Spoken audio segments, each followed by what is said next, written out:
Hello there, guys, and thank you very much for being in my stream. She was in my stream earlier, and I hope you had a fantastic time. I'm just finishing off the last of the Stream Raiders battles as we speak, actually, and just wanted to hit this footage up because it was really good fun to do, and I really did enjoy it. Now, if you've ever played Dream Daddy before, you've probably enjoyed all the highlights, the delights of what it was. This was my opinion of playing it through. We went for the churchy boy with the wife. I wanted to see how it plays through. Now, I do hope that, as I say, you hit the like, comment, subscribe, and all that stuff. If you want to see me on Twitch, it's to be at twitch.tv/Barrett87. This has been split into two, so I wish you well and enjoy. This is part one. Just give the game a second. We'll just get past it. Dad, wake up! Wake up properly this time. I finally opened my eyes as I'm lying there in the middle of the room. We're spinning a box and moving. Are you on a stretch? Morning, Mother Panda. Aww. Yikes, Dad, breathe. Go brush your teeth. Right, so I had like one quick look at this. That dad. Right. So like.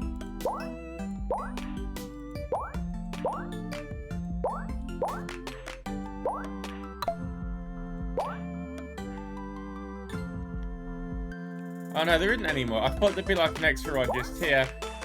I'll put a suit on. Obviously, we'll give him the hair. Oh. Oh.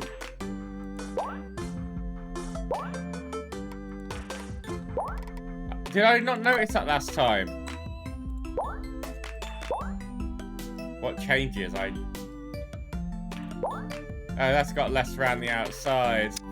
We'll just quickly throw the eyebrows back in before we get fully into this. Obviously, they should be the exact same colour. Not make it look like you dye your hair or anything. Facial hair, the glasses can stay off, the piercings. Oh yeah, look at him go. Oh god, the head is terrible. There we go, that's better. Oh, the eyes have to be evil. Yes, the evil eyes. And the mouth, and the mouth, and the mouth needs to be, oh yes.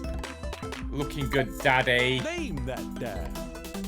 Noah Name is his name. There we go.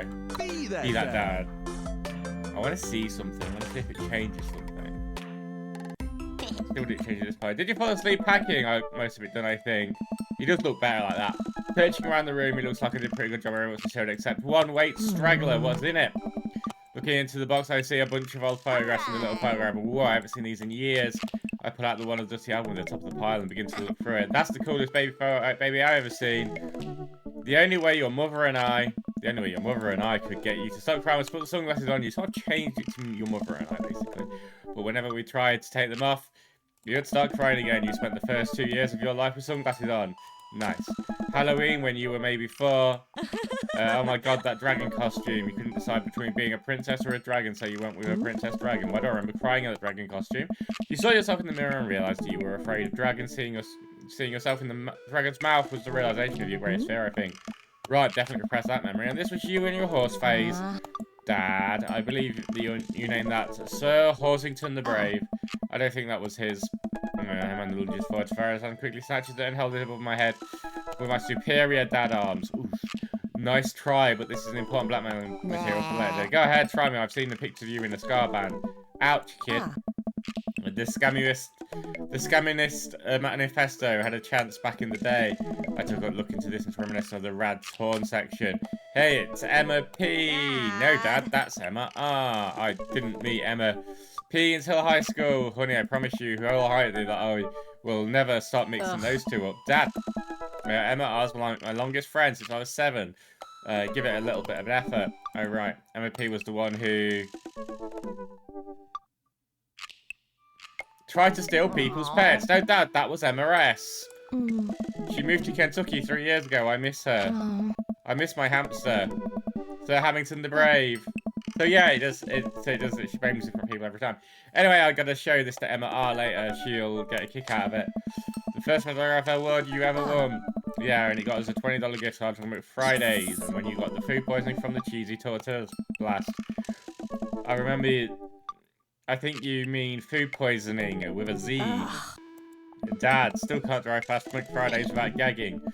Still proud of you, though, taking that whole... No, don't go there, Daddy. Amanda reaches down into the box and pulls out one last photo. Neither of us say a word, but we stare at the photo alone. I decided to break the silence. That was the day you were born. Has she changed slightly?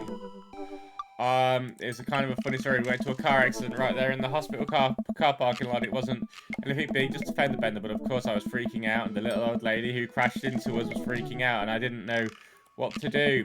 But your mother, oh man. She holds my hand and looks at me directly in the eye, the calmest I've ever seen her. She says, "It's okay, it's all going to be okay." She was right, you know, I stare at the picture for long enough, maybe too long. I miss her. I can't even imagine what it must be like for Amanda. She pats me on the back. Come on, Pops. We gotta finish packing. The moving van won't wait forever. You're right. Amanda and I finally into the car and take one last look at the old house. So many memories here, so hard to believe that your mother and I brought this place almost 20 years ago. Hey, remember when we shattered the front window playing catch? You always had a very strong arms. Hey, remember when I shattered the other front window pretending to be a robot who breaks windows? You were a very imaginative kid. Yes. You were a brat. Hey, remember when I broke the back window? We get it, Amanda. You break stuff. And there will be plenty more stuff for me to break in the new place. Memories to make, stuff to break. You ready? We sit in silence for a moment. I watch my daughter grow up in this house. It will forever hold a piece of my heart, and it stings a little bit to leave it behind. I'm ready. The moving van is going to begin to pull away against the current submission to follow it, and I'll watch our old house disappear into the rearview mirror. So what? So sell me on our cool new pad. I clear my throat and do my best to make a cheesy announcer's voice. Nestled in beautiful scenic downtown Maple Bay, our new house features a 2-car garage. You heard me. A garage big enough for not one but 2 whole cars, as well as rooms for all the important dad tools, my motorcycle, my sick hog, and the old steel pony. That's little old velociper. Dad, the 2-wheel transportation station. Dad, I have never ridden a motorcycle in my life, and to be honest, I'm afraid of them. Anyway, it's also smaller than our last house. Cozier, one may argue. Good spin. I think it's great. We won't be close to a lot of cool stuff that we can walk to, so I don't have to waste gas. And I mean, trying to park downtown is you know. Amanda, you know you're gonna have to learn how to parallel park at some point. No, you behave. Parallel parking's hard. Not gonna happen, Pops. I think someone needs to do a 3-point turn on their attitude. I don't know how to do that either. Have you met the neighbours yet? Not yet, but the neighbourhood seems quiet, so you won't have to chase any rowdy teens off your lawn. You know, you are the very teen you mock when you say that, honey. I'm in my last year of high school. I'm practically dust. Yeah, you're a real, don't you dare, senior. Dad, I know where that was going. Citizen. I'm just going to ignore that. But I won't forget it. So what's item number 1 on the new house agenda? Well, first we'll need to forge a path through the solid wall of boxes that's blocking the living room. I still have to install the washer and the dryer we need to go grocery shopping. Pops, call your jets. You have to promise me that we're going to take a break and explore the neighborhood. Okay, you're right. We'll get some work done and then check the new area out. We pull out the new house and step into the lawn, freshly mowed. The for sale sign is still in the yard. Hey, yeah! That doesn't look like a 2-car garage to me. And with a swift kick from Amanda, the for sale sign is gone no more. Nice form, sweet pea. I got a problem with authority. I'm so proud. Man, all that karate chopping took me out. I can really go for a sandwich. An ice cream sandwich, sweetie. It's 10 AM. Did you even see all the dogs in the park nearby? You know it. Thank you for moving us to an area where the dog-to-person ratio is very high. I just wanted the best for you. I hope you're prepared for the frequency at which I interrupt conversations to yell, "Dog!" to rock its way up. I mean, you do that a lot, alright? Hey, it's a dog. Wait, false alarm. It was just a funny-shaped rock. If you want to see a real dog so bad, let's go to the park around the corner. I thought we was going to get some jobs done, bitch. Amanda and I begin to stroll through the neighborhood. I can't believe how beautiful it is outside. Kids are playing in the street. The flowers are in the bloom, and the faint smell of nearby barbecues drifts through the air. This place is quiet. Too nice. I don't trust it. Good eye, honey. You can never be too careful. See the baby in that stroller over there? Government operative. I'm getting Men in Black vibes just here. We're onto you, baby. We walk for a while and eventually end up in a small park. Toddlers chase each other through the playground, and dogs of all shapes and sizes romp through the grass. Romp. Oof. It's pretty crowded, but Amanda spots a nice empty bench. We start to make our way over to it when... Heads up! Ow! A frisbee suddenly hits me in the face. Oof. A corgi with a neat plaid handkerchief tied around its neck bounds up to me, wagging its tail. Did you throw this thing at my head? Bark! He runs around in a circle and nudges my head with his head. Oh god, this is the cutest dog. Pet the dog. Where do you pet the dog? Chin scratches. I give him some skin scratches. Ooh, his head is wagging at the top of his head. You definitely could have caught that. The man in a Hawaiian t-shirt jogs up and takes his frisbee from me. You know, frisbees are traditionally caught with your hands, not your face. He's a prick. I'll catch you with my teeth next time.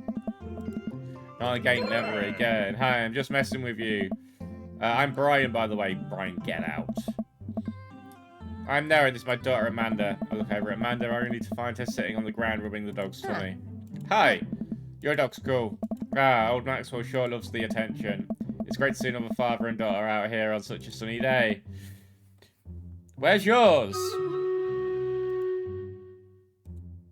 I think I get the idea. Where's yours? Brian gets over to a greasy knoll where a young girl sits on a checkered blanket. She's reading a book bigger than her head. She puts it down and heads over to us. This is Daisy. Daisy, Daisy, quite wary. How does your garden grow?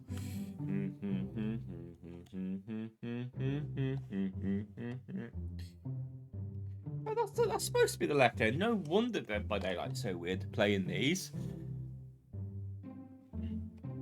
This is Daisy. She's reading Brothers Karamazov. Her school teacher tells me that she has the reading comprehension skills of a high schooler. How old is she? 10. She is a precious little youngster. Whoa. My natural dad instinct kicks in on this brag about my child's accomplishments. Oh no, it's happening. Brian, go on.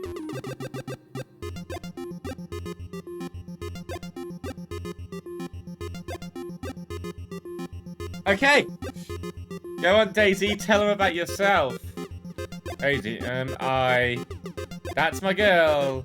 No, Amanda, get in there. Amanda, okay. Noah's HP, Brian's HP. Brag! Amanda here just recently won a local photography award. Brian, wow, congratulations. Brian loses 10 HP. Brian, Daisy actually won a statewide poetry contest. You lose 15 HP. Brag! Last week, unprompted, Amanda helped an old woman with her grocery bags. It's extra powerful. Brian loses 20 HP. Brian and Daisy just started a weekly chess club at her elementary school computers lab. Right, she's president too, of course. Amanda, dang, my high school doesn't have a chess club or a computer lab. You lose 10 HP.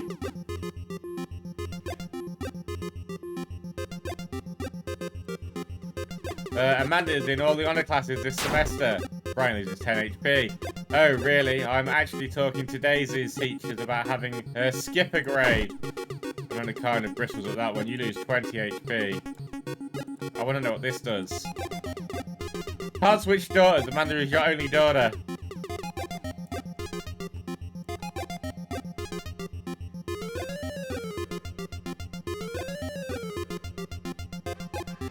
Besika Games, welcome in. We're going to throw the spelling bee photo out there. Managed to pull up a photo of Amanda's winning her 10th grade spelling bee. Brian, wow, congratulations, Amanda. Daisy is getting prepared for her annual spelling bee right now.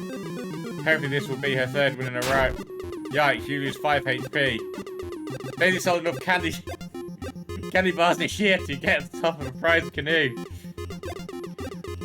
We're taking it out next weekend. How is that even possible? Amanda could barely get one of those sticky things around her. Expel used 20 HP. Band-aid. With a flourish, you produce a band-aid from your pocket. Take it in and start to blade on Amanda's arm. Amanda, what are you doing? Dad!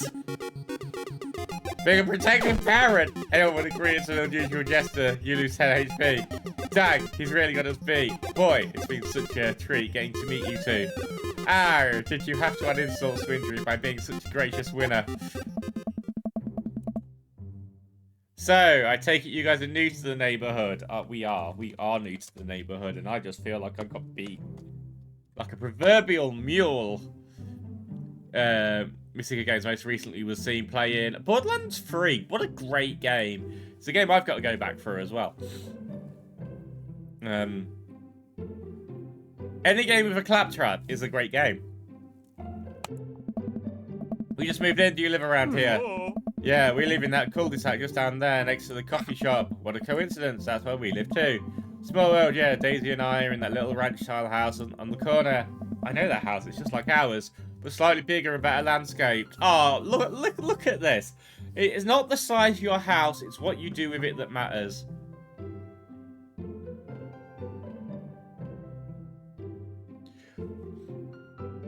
What's that song that Claptrap does? Thighs of My Membrane? Favourite song ever, by the way. Claptrap song, Sound of My... Size of My Membrane, I think it's called. If you've ever heard that song, you will never forget that song. I now can't see Claptrap the same again. What a lovely place. Well, I don't want to take up any more of your time. Really nice meeting you guys. You'll have to stop by at some point. Yeah, definitely. Bye. Brian and Daisy walk further into the park with Maxwell, happily trotting along in tow. Do you get the feeling that he was trying to one-up us? Trying and succeeding, and I can't believe that kid was only 10. I believe you had a bit of a thing for horses. Game that didn't pan out. It could have made you in a comparative horse studies. It's not too late in minor in horse creative writing. Too close to the truth, Dad. Let us never speak again. Of the fantastic adventures of Sir Horsington, the Brave, an epic in 7 parts by Amanda's name. We left after the horse topic and walk along the park a little bit, enjoying. Let's go to the coffee shop. I gotta get my hands on a nice hot cup of old bean juice, or I'm gonna be useless all day. I think we passed the coffee shop on the way here. Maybe we could check that out. Let's do it. Who lives near a coffee shop? I mean, not many people. We walk down the street to the Coffee Spoon. A cute little place. At the corner. Alright. Man, this is such a convenient walking distance from our place. I mean, I guess. What's wrong? Why would I go anywhere, somewhere else and drink coffee on a couch when I could just drink better coffee at home on the couch? Not have to make awkward eye contact with other people. At least when I'm at home, some random guy isn't going to come up and sit on the recliner next to me, and I won't feel like a little weird about it, because technically he's not sitting at my table. He is very much within my personal zone. Dad, and what's the etiquette when you have a dirty mug? Is there a bin? Do you go set it up on the counter because you don't know where else to put it?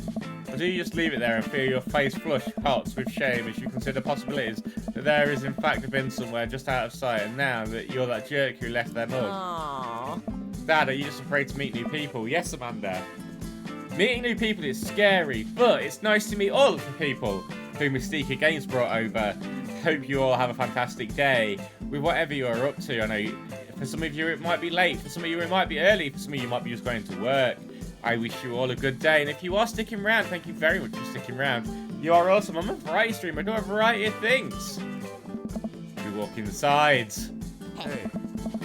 The inside of the coffee shop is incredibly warm and inviting. Vinyl records line the walls, and patrons lounge around on the well-worn-in couches. Some cool tunes spin on the record player next to a little stage. Welcome to Coffee Spoon, guys. How's it going? What's the name? Oh, it's kind of dumb. It gets mentioned in the poem and I like, and I thought it'd be a good idea at the time, and I suppose now it's still a good idea because, like, the business is still running. But people ask me that question all the time, and I give them the same answer every time, and now I'm standing here rambling, and I'm sure we're all getting more and more uncomfortable the more I keep talking. Man, we're in it now, and I can't stop. So what'll it be? I scan the chalkboard menu and immediately I feel overwhelmed. I'll have a Godspeed You Black Coffee, Iced Tegan and Sarah, Chai Antwardy. Godspeed You and Black Coffee is close to it. Because it reminds me of Godspeed out of thingy.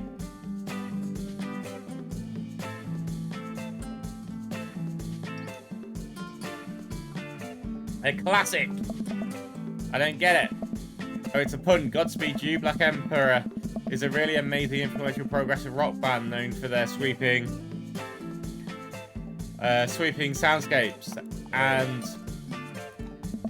I'm doing the thing again. But coming right up. And for you, I'll have a Macchiato Di Marco, please. Coming right up. Do you want that in a small, medium, or biggie smalls? Medium. Why is it biggie small? Is it big or a small? I should change that, shouldn't I? Matt sets up making our drinks, and Amanda and I take a seat for one of the couches. What's his deal?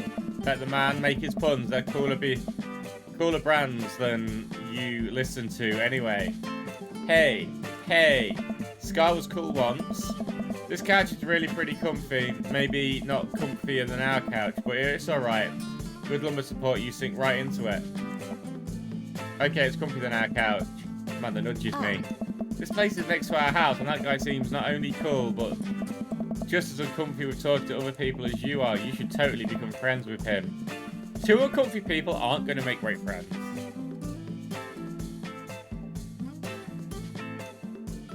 I don't know. Come on, what do you say about meeting new people? I can't meet new people if I always stay inside and don't go outside. Also, don't talk to people. See, we're making progress. Matt has a drink on the table and I immediately burn the roof of my mouth. Good one. Hi, we're new in the neighborhood. Hi, new in the neighborhood. I'm Amanda and this is my dad, Noah. Hey. Noah name is his actual name, so... alright, pleased to meet you both. Yeah. You ought to come by when my daughter's hanging around the shop. You two might get along. Yeah, I'm sure we'll maybe come in from time to time. Amanda kicks my leg from under the table. I'm sure we'll be in here a lot. You know what? Let me get you guys' opinion on something. I guess the dad comes out with a fresh plate of something that smells amazing. Hey. I'm working on a new banana bread recipe and I need some help coming up with a name for it. I've just clicked somewhere and I've lost the game. That's not the name of it. Well, I think we're going to have to taste it first so we can get the full flavour profile. So, you know, we can really appreciate the flavour sense. Man, Amanda nods vigorously. She knows this game. Yeah, we need to give that nana bread a taste if you want us to do some pretty creative labour. I think that would be commensurate. I've taught her well. We have trained for this day. I was going to give you guys free banana bread anyway. Right, yes, that's certainly a piece of banana bread. Amanda and I happily chow down. This is amazing. Thanks, the secret ingredient is bananas. So any ideas? I'm stumped. Well, I think I might only be able to give you dad band puns, but I'll give it a shot. Right said banana breads. Like, right said bread, but it's about banana bread. I think the youngsters would like it despite not getting it. That's actually a nice ring to it. Really? Yeah. Right, said banana bread. Strong decisions. That's art, boy. Baby, not boy. Boy. I wanted to say baby because I thought it would sound cool, but once I said it, I realised that it doesn't sound good coming out of my mouth, and maybe I should have just leave saying baby to the professionals. Hey, Like Justin Bieber with baby, baby, baby. Yes, I want that. Oh. Enjoy your coffee. Thanks, baby. See, it sounds good when you say it.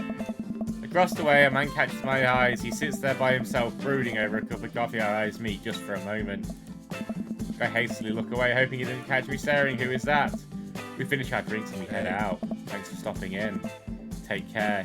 He looks like a serial killer. Okay, now that we're full of caffeine, where to? I should get back to unpacking.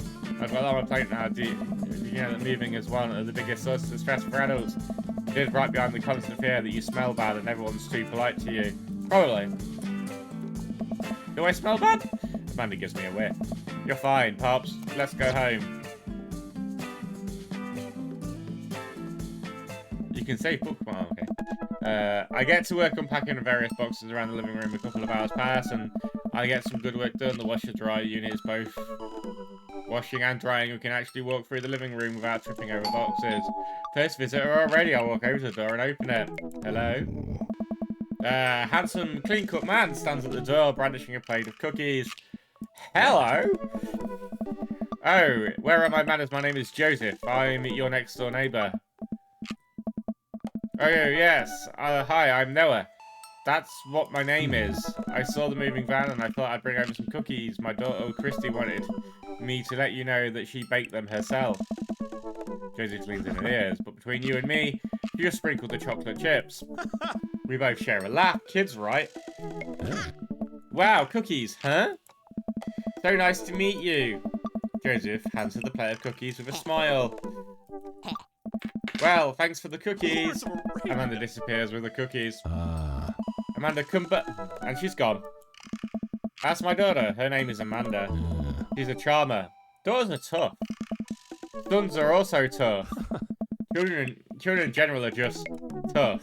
I hear that. I mean, there'd have to be something wrong with you to raise more than 2. I have 4 kids. What have you done? Oh! I mean... Don't worry, you didn't mean to be rude. Oh no, this is the first neighbour I've met, and my social life is already in a tailspin. I wonder if it's too late to move again. Yeah, okay. Is the missus around? No, not anymore. She died. Oh. Oh, I'm sorry for your loss. No, it's alright. Wow, this is uncomfortable. We stand there quietly for a moment, acutely aware of the awkwardness. As we begin, I'm sorry. Can you close the door real quick?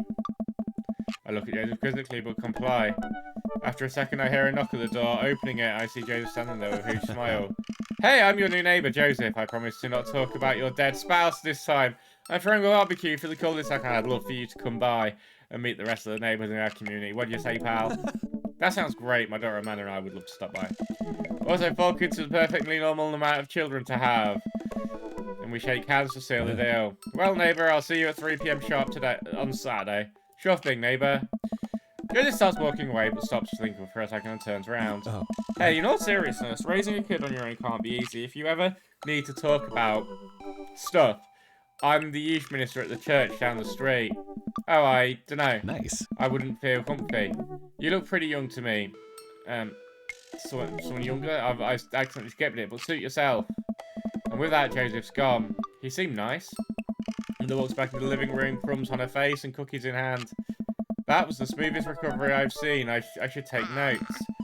See, you're already fitting in great. Where'd those cookies go? They're gone. I'm sorry. Yes. It makes you feel any better. They weren't very good. So you ate them all anyway? I guess that makes it break time. Any ideas? Joseph probably wants his plate back. I think we got a ton of good neighbourhood points if we take this back. We're going to be the best neighbours in this whole cul-de-sac. You're going to kick all the other neighbours' butts. Why is everything a competition with this man? With kindness. Amanda and I step outside. I'm actually not sure which house is he. I'd hazard a guess. It's the big one with all the well-groomed blonde children sitting in the garden. Good eye, kid. And remember, we need to make a positive first impression here. Keep it light, so walk up to the kids and wave.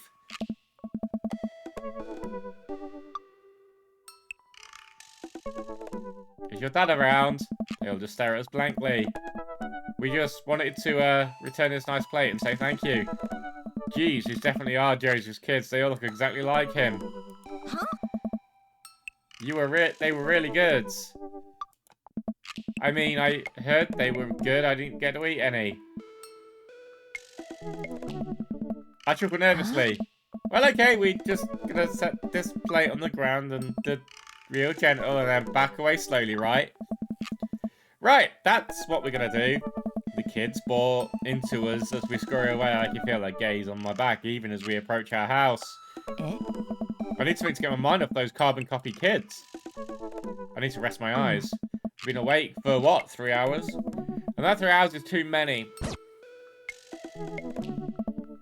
As we walk home, I hear heavy footsteps come behind us. Hey! Bro, I turn round and greeted by a familiar face jogging up to us. Craig? Oh. Bro! Step bro? Bro, holy. Well, I haven't seen Craig in forever. It's been too long, dude. Yeah, you look great. That kid looks... Okay. Yeah, wow, you look great. Haha, I cleaned up my act. Cleaned up his act. Are you kidding me? He's ripped. Amanda, this is my friend Craig. We went to college together. We were roommates for a while, too. Amanda, dude, you probably don't remember me, but you're so big now. Hello, and hello, cute baby. Nice. Ah, thank you. The last time I saw you, I think you were about her size. This is River. Say hi, River. He picks up the tiny wrist and waves it. River gurgles happily. Are you babysitting? Oh. Nah, dude, River's my kid. Man, it has been a long time. Feels like 1 minute we're both rolling up to exams with bad hangovers, and next we're both fathers. Where you been, man? I was working out in California and just relocated the business back to Maple Bay. No kidding, Amanda and I just moved to this side of town. How's Smashley doing? Oh, man. I mean, Ashley. Ashley is her name. Oh. Yeah, it's actually still going by Smashley, and we got divorced last year. Oh, dude, I'm so sorry. It's old news. We take turns in taking care of River and the twins. It's all Kopayakit. Twins? You have 3 kids. Ain't life something, bro, right? Yeah, people around here pop kids out faster than they do around my old local haunt. Ain't life something, bro. Kegstand Craig is a father of 3. Kegstand Craig? Oh, ha, yeah, it was my old college nickname. He got it because he did a lot of keg stands. Nice. It's that thing where you handstand on a keg and then drink from the keg. Right. He was very good at it. Ah, bro, I hate to be that guy, but I'm in the middle of my daily jog and I really got to keep up the heart rate. Brought River along, you know? Resistance training. You jog daily. I jog yearly. On January the 1st, when I promised myself that I'm going to jog daily for the rest of the year, but give up after 30 minutes and just walk home. Well, a 30-minute jog's a long jog for your first jog. But it's never too late to get back into it, dude. You should join me sometime. Aha, I don't know. Dude. Come on, it'd be fun. We could grab breakfast afterwards, catch up. We could do a bro brunch, like the good old days. All right, sounds great. Oh. Great, let's get that going soon. I better get moving. Good to see you guys. Craig gives us a little wave, puts his earbuds back in and jogs off. I can't believe Craig is ripped and has kids. I'm reeling. Why is that? The Craig I knew is not fit to be responsible for any living thing, including and especially himself. One time I watched him drink an entire jar of Mariana sauce for dinner. Amanda, he opened up a new jar of Mariana sauce and he drank it like it was a thing that normal people do. It was unholy. And then I asked him what the hell he was doing, and he said, and I quote, "It's basically a smoothie, bro." I mean, technically, he's not wrong. He jogged. He was jogging. He, like, totally different person. Anyways, we better get home. I'll have plenty of time to reflect on how old I feel later. Amanda and I flop onto the couch. Amanda has to shove some empty boxes out of the way before she can sit. Too bad we're going to be putting my stuff right back into these boxes in a few months. No, don't say that. Oh, Dad, it's going to be okay. I'll be fine. I know. It's just, you're my little girl. It's going to be weird not having you around. I'll come visit and I'll text you every day and I'll take lots of pictures. I mean, obviously I'm a photography major. You promise? Of course, are you going to be okay by your lonesome? Oh, come on, I'll be fine. I'll get a dog or something. Yes. A dog? Yes. Forget Oscar, I'll stay for the dog. Is that what it's going to take? Medium-sized dog, hangs sheep around the neck. I get to name it. That's what it would cost you for me to give up my dream. I'm a woman of simple wants and needs. Well, the dog is a lot cheaper than college. Amanda laughs. Suddenly a smile on a pile of envelopes slide through the mail slot. Speaking of college, Amanda darts over to the envelopes and shuffles.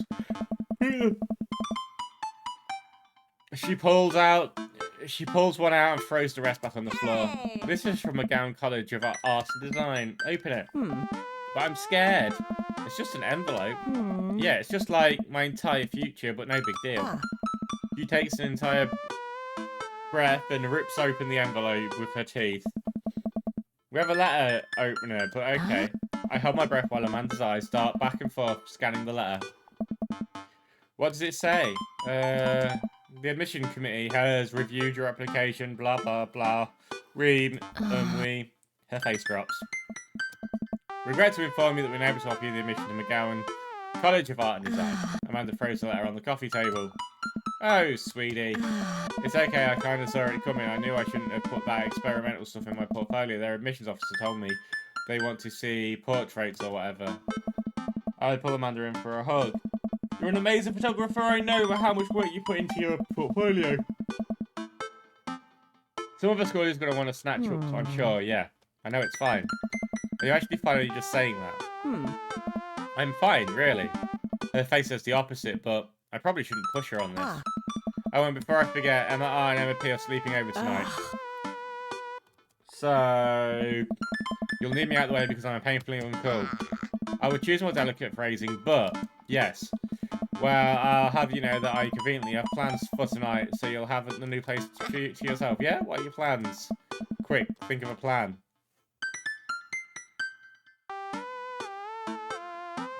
I'm secretly the mayor of the town, and the town needs me. I need to perform my mayoral duties. I must don my top hat, wear my monocle, so that I can preside over my mayor stuff. I think you're thinking of the guy from Monopoly. He was a mayor, right? Yeah, he was a mayor.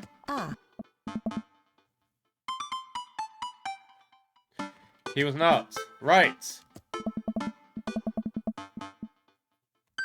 I'm just kidding. I'm actually going to go out and watch the game. Nice. Which game? You know, the game. The one that's on tonight. The game on TV at somewhere other than here. Okay, cool. Wait up, I'm going to do drugs and commit some light arson with the Emmas. I'm concerned you're hanging with the wrong crowd. Amanda shrugs. I would have expected you guys to be up to white-collar crime by this point. Maybe some money laundering at the latest. I'm a street rat. Props? You're kidding about doing drugs and crime, right? Yes, Dad. Just making sure. I'll give her a pat on the head. Have your fun with us, your sports. Are you being sarcastic? No, making fun of sports who's played out. Alright then. I do some light cleaning around the house and decide to clear out before Amanda's friends arrive. Before I leave, Amanda stops me. Hey, don't forget that you have that meeting with my English teacher tomorrow. Alright, Mr. Vega. Yep, totally remembered. I'll be there. Have you ever read Rich Dad, Poor Dad? No. Well, I guess didn't really think this plan through. I'm not entirely sure where the closest bar is. Amanda still hasn't showed me how to use the GPS on my phone, so I'm going to have to pick a direction and walk in it. Let's go this way. Cool, we're marching in this direction of the game. Any game, in the distance, could it be? A big bird and a near sign above a tiny dive bar, Jim and Kim's, huh? Alright, I'll do. A small bar is dimly lit, a crack of pool ball sounds in the back as patrons laugh and joke. A string of multicoloured Christmas lights hover above the bartender. I can't tell if he's Jim or Kim. I pull out a seat at the bar. What'll it be? 1 beer, please. Sure thing, boss. The bartender slides an ice cold beer. I take a sip and enjoy the refreshing taste. So are you Jim or Kim? I'm Neil. Oh. Well, you turn my attention to the game, which is played on one of the TVs on the wall. As luck would have it, my team of preference is not only playing, but is currently in the lead, which is always a good thing. The bright coloured mascot, which is some kind of animal, does cartwheels. I silently cheer on my favourite team, hoping that I don't get into any confrontation arguments with any fans of the opposite team. Several people in this bar are wearing the distinctive colours of the team I dislike. Although, I believe from their demeanour, like me, the passion for their team is in all good fun. Middle-aged woman holding an empty wine glass sidled up to the bar and sits comfortably close to me. Hey, it's Sailor. Oh, hello. Good to see fresh meat in here. I'm Mary. Come here often. Oh no, I actually just moved to this part of town. I'm Noah, by the way. Are you watching the game? Yeah, my third team is in the lead. If they keep this up, they will win the game with ease. Oh, I love that team. And I also love the game. I love someone who knows their way around balls. Oh, God, no. Mary! I'm getting the impression that she's a little drunk. Buy a gal a drink. Oh, let's get her drunk. I almost reluctantly signal to the bartender an order. Mary, another glass of wine. Neil jokes back and forth with Mary. They're clearly friends, and this clearly isn't the first time doing this. She tips a glass at me. Suppose I've got to keep you company now. So what do you want to know? What's today's gossip around here? You came to the right broad. I'm an observer. I watch people. I see everything. I know everything. Nothing gets past me. So. So what? Yeah, so. Press there. So what? I thought you were gonna... I thought we were talking about the gossip. You said nothing gets past you. Alright, I'm also a steel trap, confidential to a fault. So what else can you tell me about this part of town? It's quiet, that's for sure. If you want an ideal little life in the white picket fences, this is the place for you. But every town has its secrets, you know. She takes a sip of a drink that was a little bit too ominous for my taste. She leans closer. Would you like to learn some of my secrets? Oh boy. Yeah, maybe some other time. Suit yourself, sailor. Mary sauntered off, setting her sights on the newest bar patron to enter. I happily watched the game over another beer. The game has gotten close in terms of points, a little too close than what I'm comfy with. After a particularly skilled player scores a number of points for the other team, putting them in the lead, I hear an affirmative grunt from another man up at the bar. Go team! It's the brooding man from the coffee shop. He's got Wolverine vibes to me. He sits alone sipping whiskey and watching the game as well. Enjoying the game? And now that we're winning, we must be rooting for different teams. In my opinion, my team is far superior. I have to disagree with that based on our win-loss record. I'd say that my team is superior. That's where you're wrong, since as it sounds right now, my team is beating yours. The conversation ends there, and we both go back to silence, rooting for their respective teams. The game is close, and both sides playing their hardest to win. But in the end, my team prevails. Quiet cheers ripple throughout the bar. I raise a glass at the man drinking whiskey. He raises his in response. An unspoken truce is formed between us based on our mutual love for the game. He motions the bartender, and who pours 2 glasses of whiskey. The man slides one over to me. The name is Robert. Thanks, I'm Noah. You must be new here. Mary's already hit on you. Yeah, Robert chuckles.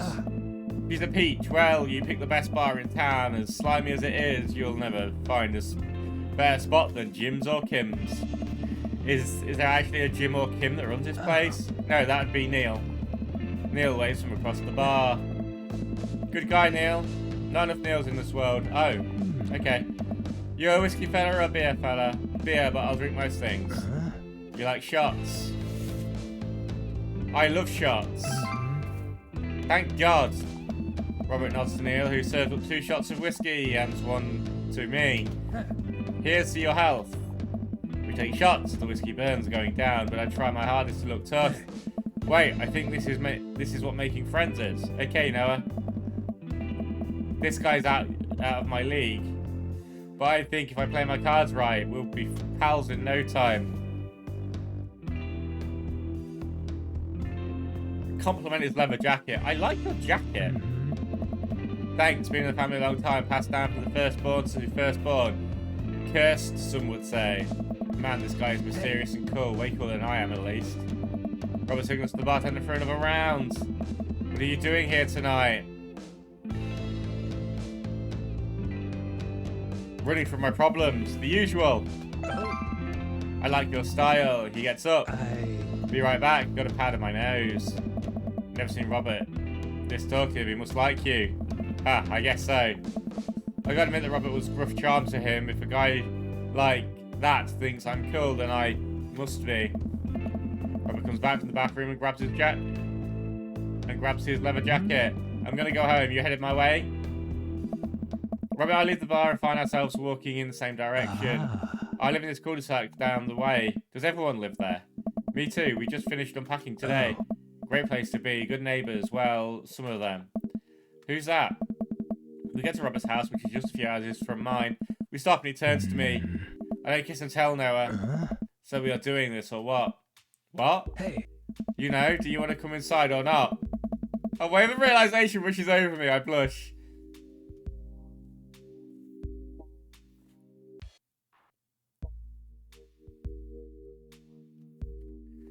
Another drink will be good. Let's do it. I follow him to his door. He fumbles with his key for a second and unlocks the door, leaning me inside of me. He pushes me up against the wall and kisses me, grabbing my hips. Ah! I only wanted another drink. I want this damn drink in my fridge. Robert takes my hand and leads me upstairs. Wire shoes, his bedroom, but it's so dark I can't see anything but Robert's intense.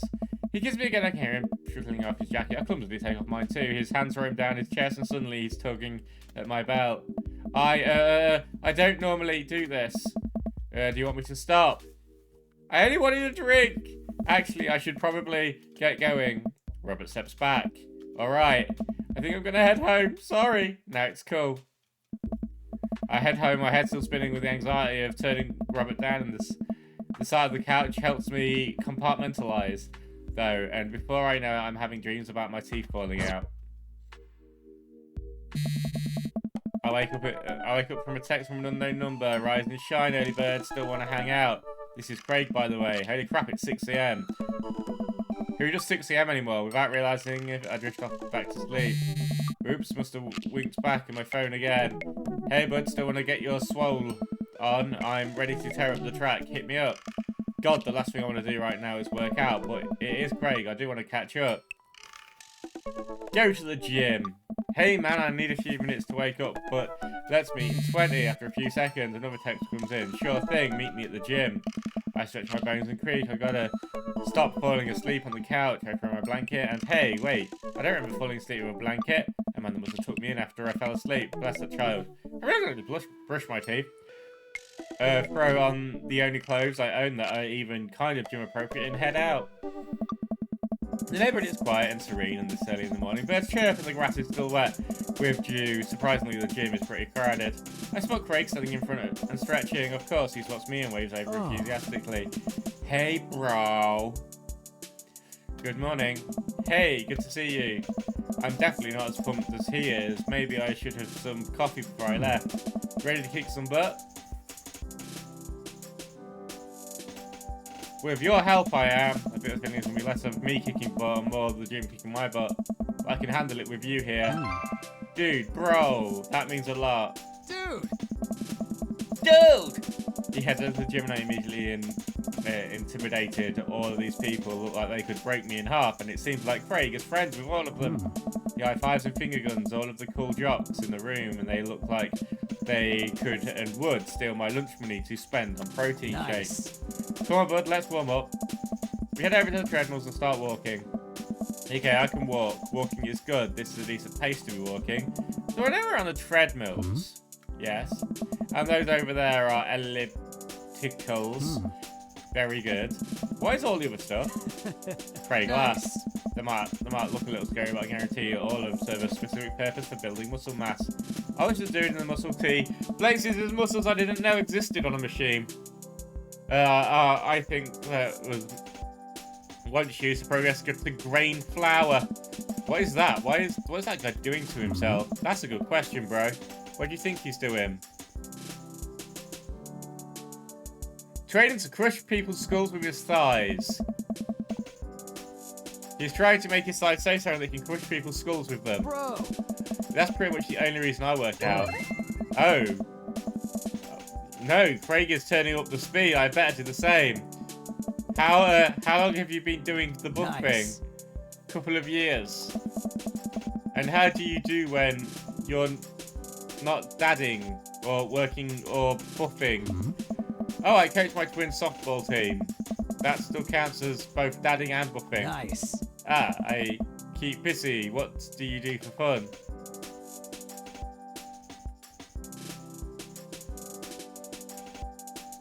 I check out my hot dad bod. Yeah, I do.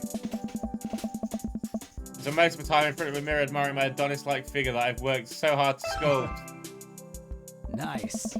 By that, I mean lay horizontally watching bad television. We're jogging now. Oh, God, we're jogging now. I look over at Craig, who hasn't even broken a sweat. How is he doing this so effortlessly? I'm dying. I can feel my life pulsating through every orifice of my body. Hey, remember when my fish died in college? No, I don't like this story. Oh my God, is he really bumping up the speed again? I guess I better do it too. Oh, this is fast. This is very fast. And we were at that party and you vowed to make me feel better. You tell me to create a distraction, so of course I do a sick keg stand and get everyone cheering. And then I try to steal a fish from the fish tank at the party with my bare hands like an idiot.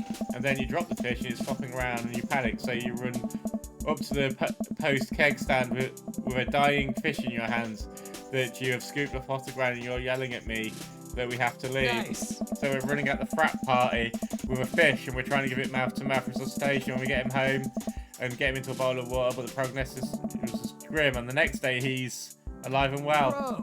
They never did catch the great fish thieves of Grand Ridge U. And they never will. I shoot off the end of the treadmill and crash into the wall. Jesus, that hurt. Dude, bro. Are you okay? Craig offers me a hand, looks me over for injuries. I'm fantastic. I managed to stand and rub my back. It doesn't hurt now, but I'm sure it will later. Oh, man. You don't have to push yourself like that. Always know your limits. Well, I think I call our gym adventure here. Nice. You sure? Oh. Yeah. Alright, well, here, I brought you this. Craig hands me a shaker bottle full of thick green liquid. I stare at it with what must be apparent distaste. Oh. It's a protein shake, bro. Oh, thank you. He wants me to drink it. Oh boy, here goes. Take a small sip. It's actually delicious. Wow, this is really good. Nice. And good for you. It's my special recipe. I'm really proud of it. Oh no, I'm drinking Craig's special recipe. Bro. Just let me know if you ever want to work out again. Maybe we can try running around the neighborhood if treadmills aren't your speed. No pun intended, bro. Good one. Wow, I'm gonna go put some ice on this everything. I'll see you around. I leave the gym feeling ashamed. Craig used to order delivery from the pizza place across the street from my dorm, and now he can run circles around me. Literally, man. I really got to work on this dad bod. I get home and lie on the couch and it hurts to move. Oh God, I'm so old.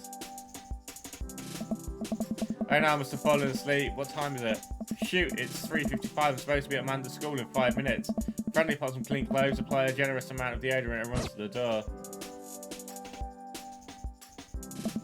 Arrive at the school and check in for the front desk. They give me a bright orange visitor sticker and send me on my way. I'm barely awake and I feel pretty haggard, but hopefully nobody will notice. I check my watch and relieved that I'm only 2 minutes late. Wait, was that room 103 or 108? I spot the youth standing in the locker and approaching for help. Excuse me, you know where Mr. Vega's classroom is? The youth turns around and looks me up and down with heavy lined eyes. come on, kid. I'm late for a meeting. Mr. Who? Mr. Vega? I don't know. Have you tried the exit? Okay, wise guys, you gonna help me or not? Die. Fine, up the steps to the left. Can't miss him. I head up the stairs and walk around and unable to find Mr. Vega's classroom anywhere. After a couple of minutes, I search back. That punk youth sent me on a wild goose chase. I get back to where the low-rent Gerard's Way is standing, fully ready to give him when I head suddenly pops out from the next locker. Oh. Lucian, don't you have a third period to get to? Ugh, fine, Mr. Vega. Ah. Wow. And officially 10 minutes later, I glare at him as he walks around. We're not cool. Yeah, you must be now. This period's almost over. Would you mind waiting in the back? Mr. Vegas leads me to take a seat in one of the comically small student's desks in the back. I might get stuck in this. Alright, where were we? Now we can tell me about the unreliability of the narrator of J.D. Salinger's Catch It in the Rye. Oh. Yes, Colin. Colin stands up and does the thing where he blows into the crook of his elbow and makes some fart noise. The whole class erupts in laughter. Oh. Alright, everyone, very funny, Colin. Please sit down. Now, Holden Caulfield. It is an unreliable narrator in the sense that the bell for the end of the period rings. All the students immediately get up and make a break for the floor. Remember to do the reading and answer the response question on page 194 of your textbooks. Nobody's listening. Or not, I guess. Mr. Vegas tends to mean some size. Middle schoolers, right? Don't you teach high schoolers? Both, you know. Budget cuts. Right. Thanks so much for coming in. No problemo, Mr. Vega. Please call me Hugo. I don't usually do these impromptu parent-teacher meetings, but as I'm sure you know, Amanda's a very bright student and I'm concerned about her recent behaviour. What's going on? Amanda is never the most engaged student, but I know she cares recently though. She's been falling behind. She's not completing assignments and has been doing rather poorly on tests. I'd normally chalk this up to senioritis, but this is strange. I thought Amanda always shared everything with me. It hasn't even crossed my mind that something might be wrong. I just wanted to ask, is everything okay at home? We just moved. Well, we just moved home recently, but it was only to the other side of town, and Amanda was more excited than I was about that.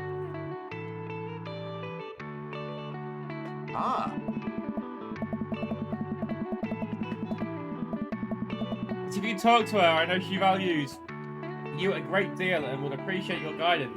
If she keeps heading down this road, I know how important art school is to her, and I would hate to see her miss out on the scholarship money that she clearly deserves. I'll make sure to talk to Amanda. Thanks for letting me know, Hugo. Anytime. On my way out, I stopped thinking for a moment. I turned to Hugo. Hey, Hugo. Yes? They ever catch that rye? Yes. I leave the classroom and make my way out of the school building. I still feel a little bit in shock that Amanda wasn't able to hide this. Was able to hide this so well from me. You've always been such a force of positivity in my life, and especially after we lost her mother. Amanda must be done with classes for the day now. I'm sure she would appreciate a ride home, and maybe I can talk to her about what's going on. I pull up in the carpool and Amanda hops in the passenger seat. So, did you have fun gossiping about me? Mr. Vega and I actually gossiped about our celebrity crushes. So you talked about Mario Batali the whole time. It was a very productive meeting. I'm pretty hungry. Can we go grab some dinner? Sure thing. Let's go to the mall food court. That sound good to you? Yeah, sure. Why the mall? Jeez, can't Dad take his daughter to the mall? Will you buy me things? I will buy you a thing. Singular. Sounds like a deal to me. We drive in silence for a short while. Amanda plays a game on her phone. I should say something. You know, sometimes when a kid starts to get older, they find they have to keep things hidden from their parents, and that's okay because sometimes that's what kids do, and that's okay. But also sometimes it's good to have parents' perspective. Oh, chase me, Daddy. Why does that sum this game up so well? If you want to know the amazing Dragon Ryan, you should go check that channel out. It is www.twitch.tv/Dragon Ryan H91. He is one of the best there is. The best there was, best there ever will be. He was most recently seen doing The Witcher 3 Wild Hunt. Because he likes it wild at night time. Maybe the parents have also dealt with similar situations. And maybe they're a little cooler than you give them credit for anyway. What I'm trying to say is that it's good to share. Love you! Have you been reading my tweets? You have a Twitter? What? Never mind. Look, sweetie, Mr. Vega said you haven't been participating in class and that you're not turning things in. Oh. Oh, I'm fine, Pops. Senioritis and all that. I thought you liked Mr. Vega's class. Everyone loves it wild, especially in this game. It's fine. He's fine. We pulled up to a stoplight and Amanda. She's still texting. Just, I want you to know that you can talk to me about anything. Ugh. Uh-huh. I can tell you that whatever she doesn't want me knowing about that. No, I heard Emma R's going to a fancy art school in California. That's exciting. Yep. Are you bummed you guys aren't going to the same school? Talk about being bummed. Yep. Amanda keeps texting. She stifles a laugh. What's so funny? It's, I don't think you'll get it. Okay. Who are you texting? Noah. Who's Noah? My friend. Does he go to your school? Yeah, I picked a really bad name for my character then. Do you like Noah? What? No. Dad. Ugh. I can't believe you would. Dad. I mean, jeez. What would you? Ugh. Gross. Sorry. Just asking. Dad, he's just my friend. Guys and girls can be friends. He's my friend. Okay. Jeez. This is going well. Well, good talk. Love you, kiddo. She leans forward and turns up the radio. I guess that conversation is over. To the mall, then. Yeah. No. Or sex buddy, you know? Friend with benefit. We all have one. Hi, Ryan.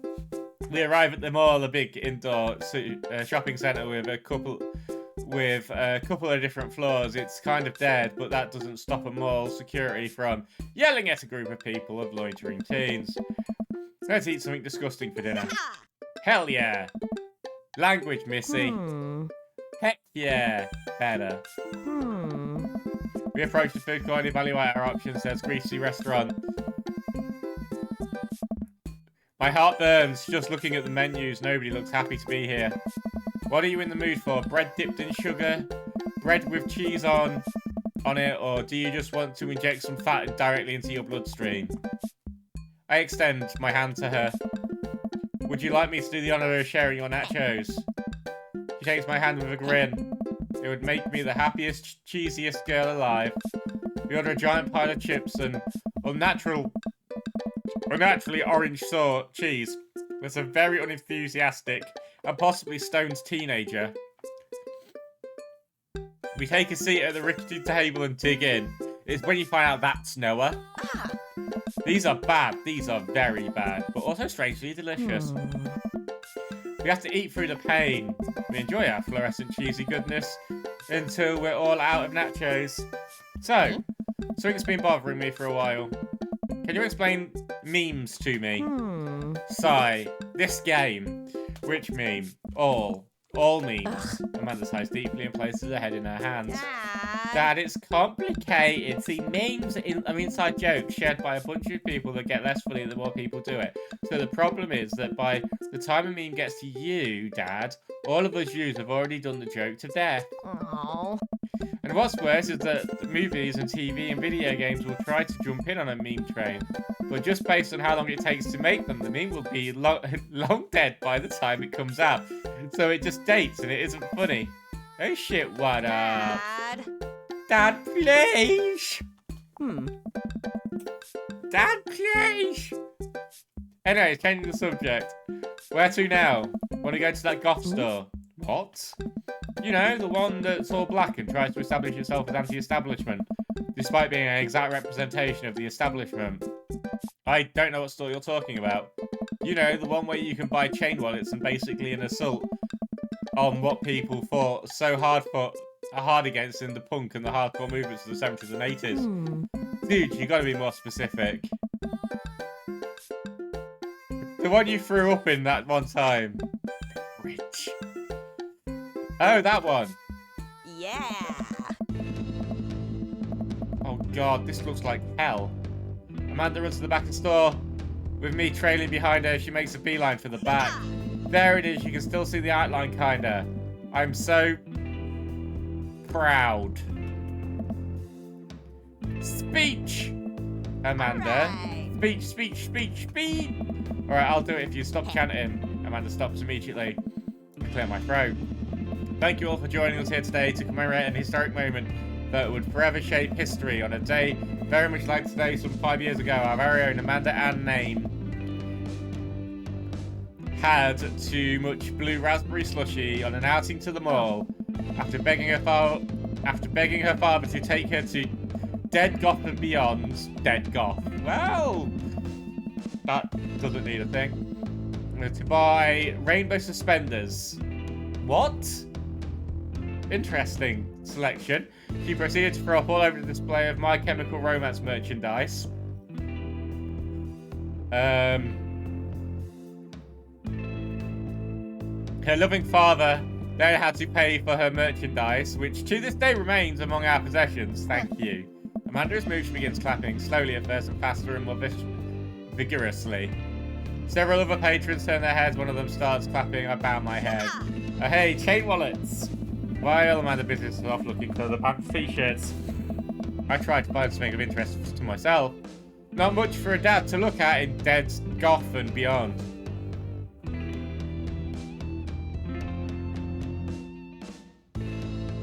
Peruse the band t-shirts. I barely know any of these bands. Cannibal Bone Party. Doesn't seem like music. Dragon Rise impression My Chemical Romance references. But they must really be really happy that a retailer outlet is carrying their merchandise. I hope their parents are really proud of them. Look, this is very important to me. I overheard stifled argument over at the cash register. An older gentleman is carrying a garment and is shown to be vampire? Carrying a garment. Showing it to be bored looking at the cashier with pink hair. I see that, don't you know? What you dude, I just work here. Listen, when I brought this online, the website said the blouse was Victorian inspired. However, when I received it, it clearly held the trademark Edwardian dressage. Yeah, I am only getting Van Zyk's vibes here.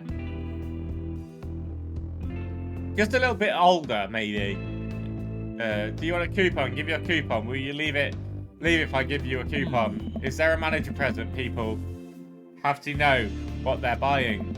I am the manager. I see. Well, it would seem that I have outstayed my welcome. Good day, shopkeeper. Your superiors will have a strongly worded letter by the post. Whatever, dude. Oh! That attitude. That attitude. Amanda trots up with a t-shirt and in her hand, and oh boy, here it comes. Hey, Dadtron 5000. Yes, I'll buy it for you. That was easy, thanks. At least it's only one this time. Amanda pops the shirt on the counter and grins at the cashier. I love your hair. The cashier says nothing and rings Amanda's thing, raging hatred. I hand her a 20. So what's that? What was that guy's deal? The cashier rolls her eyes. So hard, I'm worried she'll pull something. That's Damien. He's in here all the time. He's obsessed with Victorian fashion or whatever. She hands Amanda her bag and it's clear the conversation is over.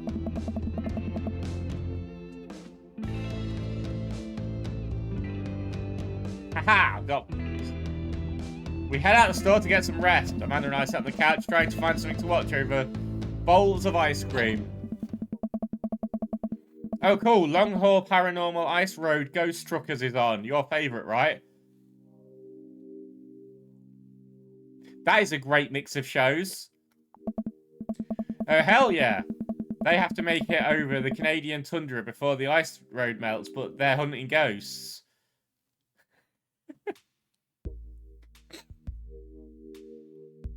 Can someone make this?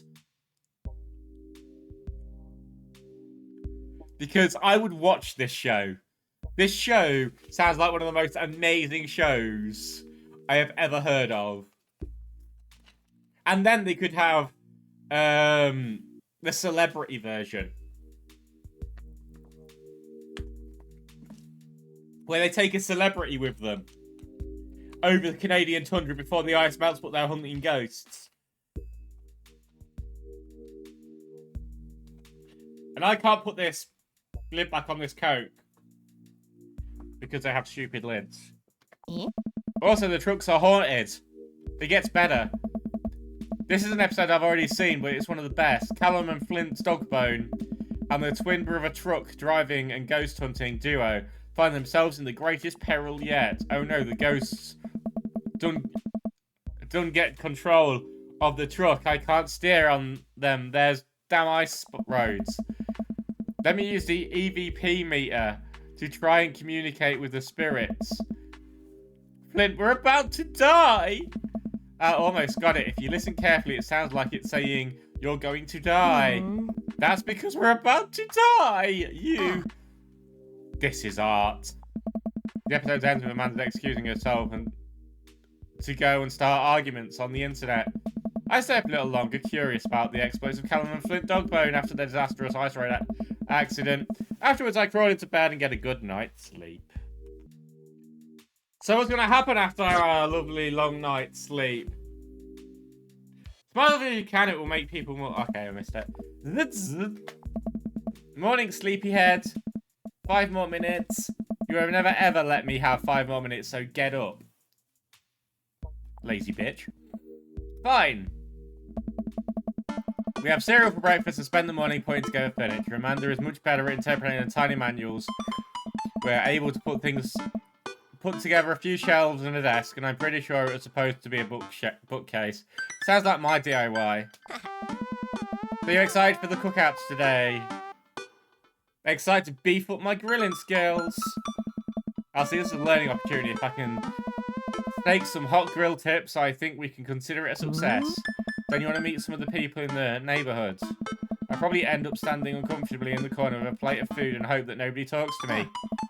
Dad, you're a beautiful work in progress. We will get that butterfly to emerge from the cocoon. Talk about cocoons. Yeah. I'll leave now, yeah? The social butterfly. Well, we better get started. Ready? We definitely don't want to be late. What? No, we have to be fashionably late. Who shows up at a cookout on time? You know what? We're going early just because you said that. I head out the door and Amanda reluctantly follows. We walk across the street to Joseph's house with a store-bought veggie plate. I'm a terrible cook if it doesn't involve a grill. I guess we're not as early as we thought. Joseph's backyard is already packed with people. The smell of hot dogs wafted through the air.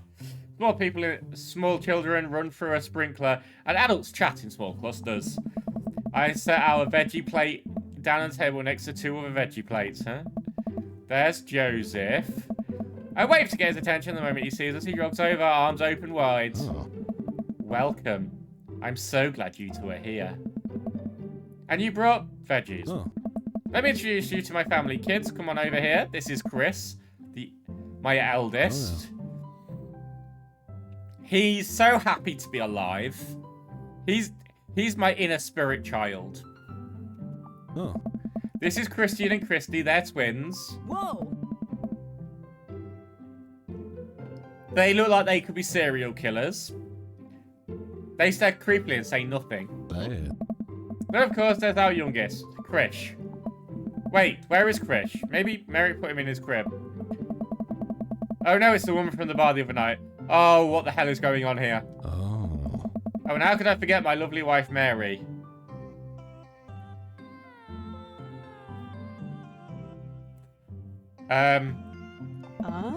Joseph pegs her on the cheek, she smiles. Oh, Mary, sweetheart, put Krish to bed. I'll have to go look for him. You'll have to... How many winos you had already? Joseph takes a moment to regain his composure. Mary, this is our new neighbour, Noah, and his daughter, Amanda. I shake your hand, but I have a glass of wine that I need to tend to. I love her. Nice to meet you, Mary, for the first time. Charmed. Well, I have to go over there now. Oh, I have a pink shirt somewhere. I don't know where anymore. Mary leaves. Oh God, this is so awkward. I wonder if Joseph knows. I wonder if Mary knows that Joseph knows. I wonder if Joseph knows that Mary knows that Joseph knows that I know. It takes all my energy not to run away from the barbecue and start afresh in a new city. Haha, my wife has a wonderful sense of humor, but please, you two enjoy the barbecue. All the guys are really excited to meet you. Amanda and I mill around and try some of the food to spread out on the table. I pick out some deviled eggs. Amanda grabs a small paper plate and immediately begins piling it with baked goods. Ugh, I don't want to have to make friends. Come on, Dad, who are you going to party with when I go off to school? But I don't want to have pleasantries. Dad? They're going to talk about the weather. Do it, make friends. Well, how could I possibly abandon my only child at a social function? That's bad parenting. If that's bad parenting, their youngest is currently running around somewhere, probably in the middle of a road, getting squashed. Amanda shoves me into the center of the yard. Here goes nothing. I look around the party and I'm surprised to see some familiar faces. Isn't that the barista from Coffee Spoon? Didn't I meet that guy at the bar? Didn't that guy throw a frisbee at my face?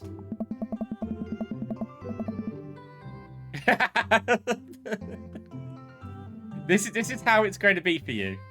Is that the guy who was throwing a fit in Dead Gotham Beyond? And isn't that Amanda's teacher? Hey, I know Craig. But wait a second, all of these people live in our cul-de-sac. That can't be right. I'd better investigate. It's burger time. And without further ado, let's work some magic. Joseph closes his eyes, takes a deep breath, and gets to work. With the greatest of ease, he sets the patties on the grill, flourishing as he flips the spatula in the air. It's easily some of the best grill work I've ever seen. I am... Let's not even pretend. I've had this game for a while, and I thought, why not? This is Dream Daddy. You guys think this is my first time in front of a grill? He's working faster now, effortlessly tossing cheese onto patties and perfectly grilling onions to one side, one after another. The dads take notice and crowd around Joseph to admire his masterful technique. Stop talking about someone's flipping ability and then being like, the masterful technique. It just sounds like he's doing something far more dirty. And I know that you meant that, video game developers. You probably didn't know this, Noah, but Joseph's known here for his grillmanship. He's unbelievable.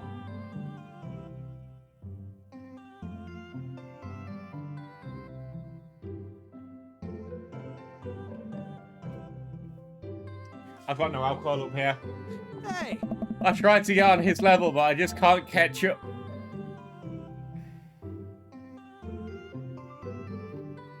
Hey, Let us keep studying. He has a rare quality about him.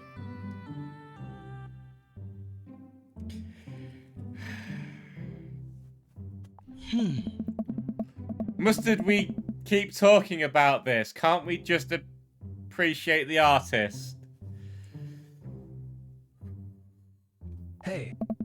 I've never seen him make a mistake.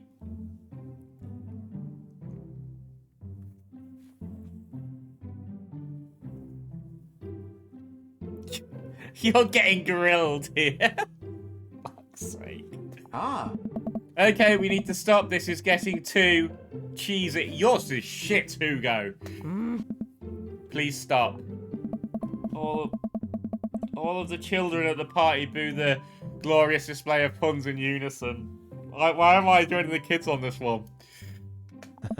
Alright guys, the food's ready. Please form an orderly barbecue.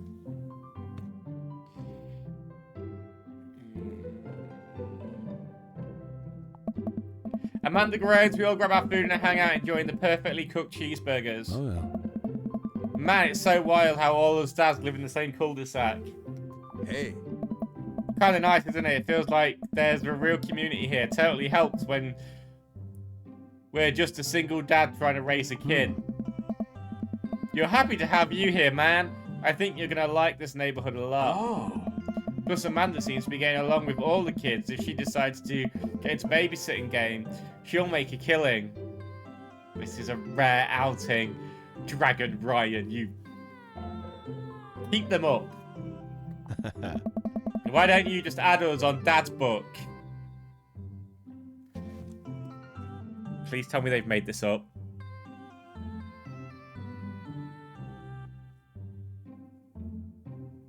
They've made up everything else. I'm assuming they've made this up. But there is Mumnet, so... No, it's actually the Wikipedia.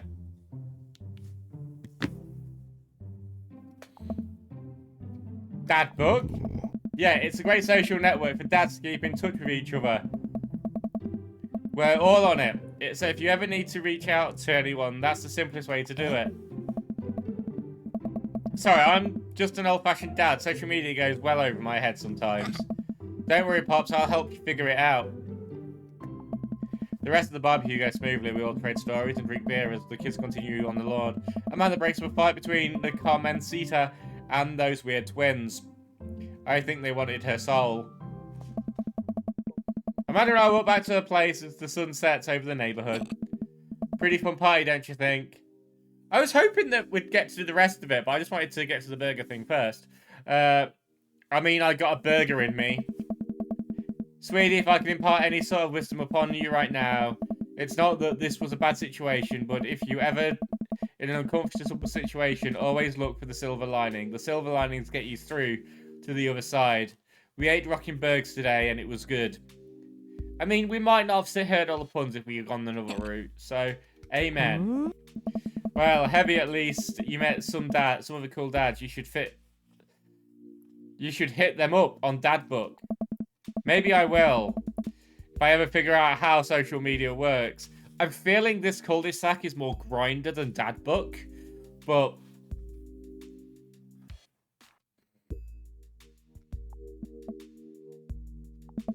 I have a good feeling about this place. Looks at Grinder, everybody's like 100 meters away. Me too, Dad. No, less than that. Be like 50 meters away. Be like, oh no, everyone in this cul-de-sac. Amanda and I arrive home with the remnants of our veggie plate. Seems nobody really into cauliflower. Any big plans for this evening? Huh. Actually, yeah, I'm going out with some friends. Oh, is that okay? Of course, just keep me posted and be home before midnight. You got it. And be careful. I will. Make good choices. Of course. And call me if you need anything. Dad, you're not going to do the thing where you wait silently for me to come home in the living room with all the lights off, are you? Well, no, I've never done that to you, and I never will do that to you. Okay, do you have any plans for tonight? My plans were kind of to eat ice cream and watch TV with Amanda, but I'll find something to do. I'm gonna throw a party. A real rager. All of the other dads in the neighborhood are invited. I'll see if I can get you a spot on the list, but honestly, it's looking tight. You may just have to wait in line. I know the guy at the door. I'll get in, no problem. I'm just relaxing tonight. Have fun, okay? Great. See you later. When I said party, I meant a real party. All the dads are invited. I watch... Oh, for God's sake. I watch Amanda drive off into the evening. I really do hope she has fun. I plop in front of the TV and turn on some Wine and Dine Masterminds with celebrity chef Gavin Chapman. It looks like Gavin's making a roasted rack of lamb with rosemary mashed potatoes. I'd love to be able to cook like that, although I do think if I was actually good at cooking, I'd use my powers for evil, like making baked Alaskas all day, instead of any real food of nutritional substance. Man, Gavin Chapman just caught that thing on fire, but he meant to do it. What a professional. I lose track of time as I blaze through several episodes of Wine and Dine Mastermind. And also one episode of some cooking show called Meet Hell. I'm not sure what that was even about. Meet Hell. Is that a play on Gordon Ramsay's thing? It was just a lot of yelling. I glanced at my watch. Man, it's almost midnight. I should check in with Amanda. I sent her send a text. Jeremiah Big Frog, welcome in, welcome in, welcome in. How you doing, Jeremiah? Welcome, welcome, Jeremiah. Yeah, but if you know me, I'm a right streamer doing right things. But hey, kiddo, you good? She must have just got back. I went into the kitchen as I wait for a reply. Amanda's phone is almost always in her hand, and I'm sure she'll respond soon. I am playing weird shit. This is weird. Thank you so much for those bits. You are awesome. Unless she's driving at home now, in which case I hope she doesn't respond soon, because I definitely taught her better than to text and drive. See, it teaches you good things this game. It teaches you not to text and drive. I retreat to the freezer and grab an ice cream sandwich. It's a little late for this, but I think I've earned it after a long day of socializing.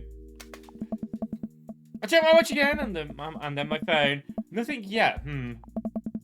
Okay, now I'm worried. Do I call her? Do I call the cops? No, it's fine. It's too soon for that. I'll just send her a gentle reminder text.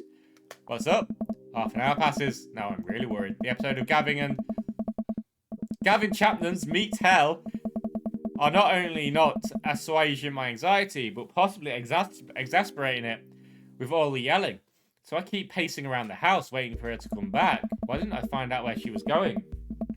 Who she was with? Why don't I even know any of her friends' phone numbers? Why don't I even know any of her friends' full names? Who is Emma P? I decide to send her another text. Amanda, please text me and let me know you're okay. I can't help but think of all the awful things that could have happened to her. Oh, thank God it's her. Amanda opens the door and shuffles in. Finally, she's back home. I'm glad she's okay. Sup? Sweetie! Thank God you're safe. Aww. Yeah. But now that I know she's okay, I'm really mad. You did a thing. You did Dragon Ryan. And you could do the same thing tomorrow as well. You'll just need people to support you in your ambitious claims. Why didn't you answer my text? Amanda pulls out her phone out of her pocket. Oh, whoops. Guess I didn't see those. She starts to walk to her room. Amanda Ann. Whoa, you're pulling out the middle name now. Amanda, you came home an hour and a half after your curfew, and you didn't respond to any of my texts. You really freaked me out. I was just about to call the cops. Dad, you're seriously overreacting. You're not going to be like this when I go off to school, are you?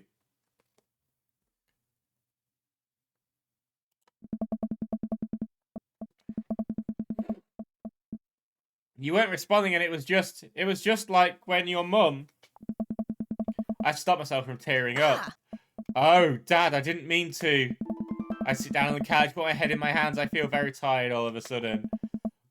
You really scared me. Just please don't do that again. I'm guessing Mother died in a car accident. I'm going to go to bed now. Amanda closed the door to her room, and I head to mine. Jeez. As I'm falling asleep, one thing she said keeps echoing in my mind. You're not going to be like this when I go to school, are you? I definitely didn't sleep well last night. I brewed some strong coffee and make some scrambled eggs for Amanda as a peace offering. We all know.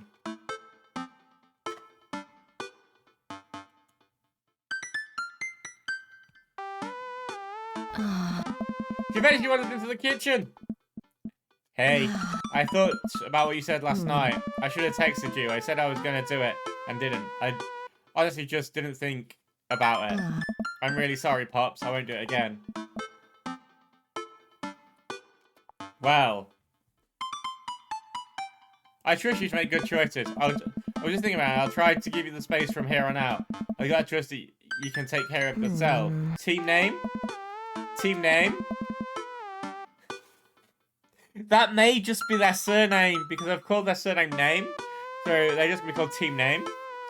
Amanda gives me a hug. Want some eggs?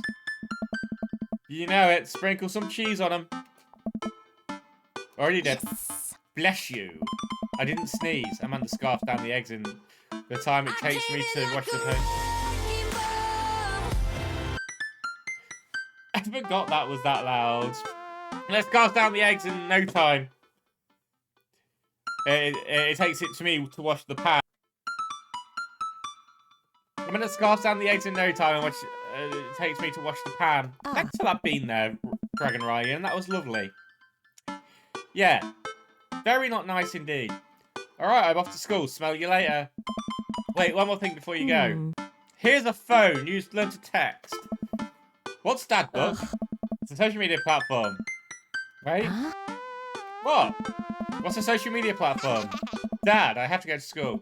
Come on, Amanda. I'm an old man. I can't put together a Dad Book profile on my own. Alright, I'll help you sound interesting on the internet. Amanda spends the next couple of minutes setting up a profile on Dad Book, which, as it turns out, is a place where dads can get together and talk about fatherhood. There's some nice English food, but...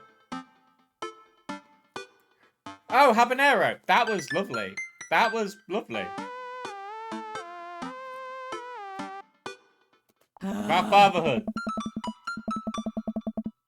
Very well could have been habanero. I do have them on that spin-off thing.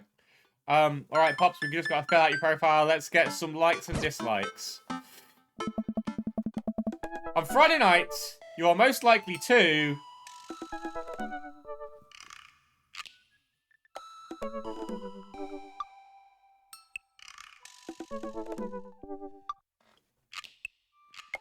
I'm not really a big foodie, though, so I wouldn't really pick...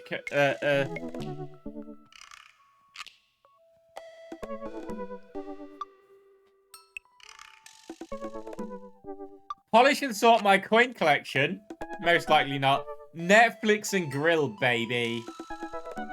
Fall asleep watching the History Channel. Torment my children with dad puns. Sink into a wonderful oblivion / sleep. It's got to be Netflix and grill, baby, right? Because that's just beautiful. If you had one thing to take with you to a desert island, what would it be?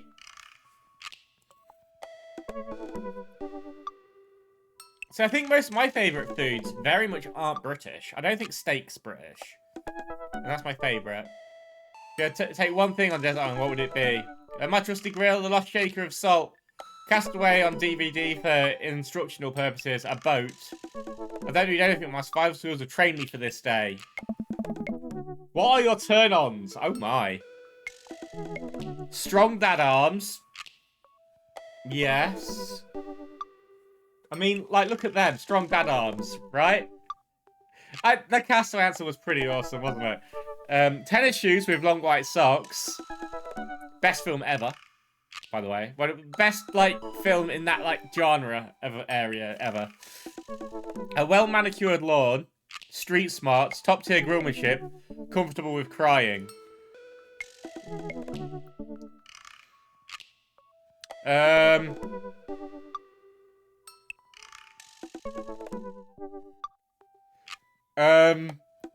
I've got to say, none of these are jumping out at me.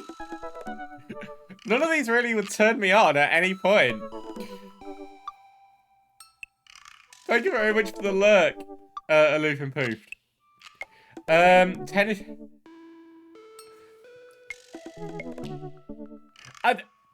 I'm gonna go with this one, because I'm gonna say legs. And I'm imagining the white shorts, you know. Gotta get in there. What did you want to be when you grew up?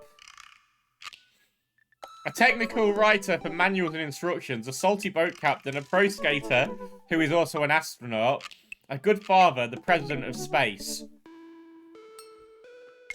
A Time Lord. What's your favourite movie genre? War documentary, Sean Connery's entire filmography. Anything on Laserdisc, romantic comedies, whatever will make you cry, old comedies that haven't aged well.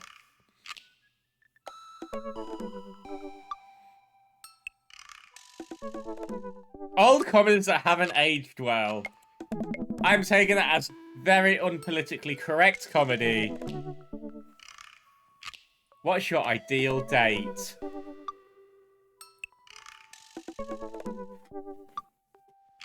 Right, I know which one I'm going for. Napping together. That's not really a date, is it? That's more like you've reached a certain point in your relationship and you just start falling to sleep next to each other. Doing a 1,000-piece puzzle together. That's quite wholesome. That's quite lovely. I've done that before. Eating a healthy dinner at 4 p.m. Tried to geocache, but getting hopelessly lost. I used to do geocaching. Being emotionally vulnerable. Or arson. What do you never leave home without? Yeah, I went arson. I think that's a dream date. What do you never leave home without? At least then you get to go to jail together and then you get shower time. A sensible garden, my sick rate. My book of word jumbles and a pen. That's now on mobile, so no. A cool knife. My cripplingly low self-esteem. I frequently forget my phone's keys while at home sometimes. Now, there is only one answer here. My cripplingly low self-esteem. I spend a lot of time thinking about conspiracy theories, how proud I am of my child, potential end of the world, if I'll ever be able to if I'll ever be able to love myself as much as I love my grill, when I can next get a cup of coffee, Ryan, and lawnmower modifications. Potential end of the world for me, but Ryan, I have your answer just there. See, it wasn't that bad. Yeah, that was actually kind of fun. I could actually spend all day on here just looking at people's profiles. You should mesh with one of them, or more than one of them. All of them. All of those that seem interesting. Okay, I promise I'll make some friends. Amanda gives me a hug. You'd write in the coffee, wouldn't you? Yeah. Oh, yeah, get in that coffee. Go get them, dads. Welcome. You've got dads.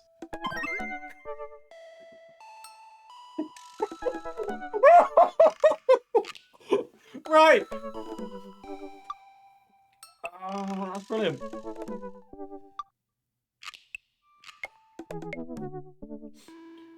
Got mail. Hi, Noah. It's me, your dear old friend from way back in the day, Dad Manda. I'm delighted to see you signed up to Dad Book. They've recently added this exciting new messenger service so you can find yourself receiving messages from other dads like myself. Take care not to miss them.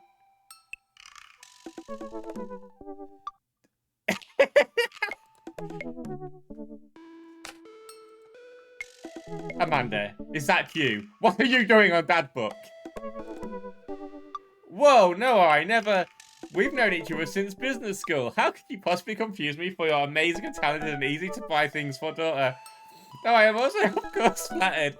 You should buy Amanda more things. Amanda, you know I didn't go to business school. I barely even managed to get my degree. Wait. No. Wow. I didn't say that.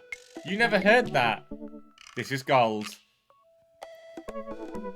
I was a great student, I swear. I graduated at the top of my class because I worked hard and ate all my vegetables. Totally holding on to this for later. Wait, do you remember what I majored in? I declined to comment. Cool. Okay, conversation ended. Lovely. This is a very weird game. And remember, we all need Dad Book in our lives.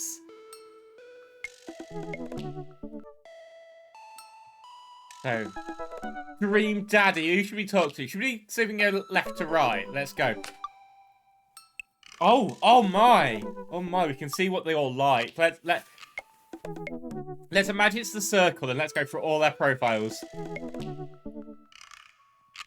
Craig Khan. Dad of 3, business entrepreneur and fitness enthusiast. Juggling work, family and fitness is a tough gig, but someone's got to do it.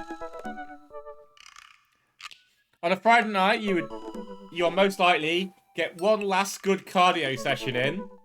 Ding dong. If you had one thing to take to a desert island, it would be... You have at least 5 cups of stream, don't you, Brian? A box of energy bars. What are your turn-ons? A sub 6-minute mile. Interesting turn-on there, mister. What did you want to be when you grew up? A beer pong world champion? What's your favourite movie genre, buddy cop movies. What's your ideal date? Scaling a huge, dangerous mountain for fun. Unless people hydrate you constantly. What do you never leave home without? An extra tub of energy gel. I spend a lot of time thinking about my mile time. Used to be so good. What happened? Have I peaked? Okay, Matt, what's on your profile?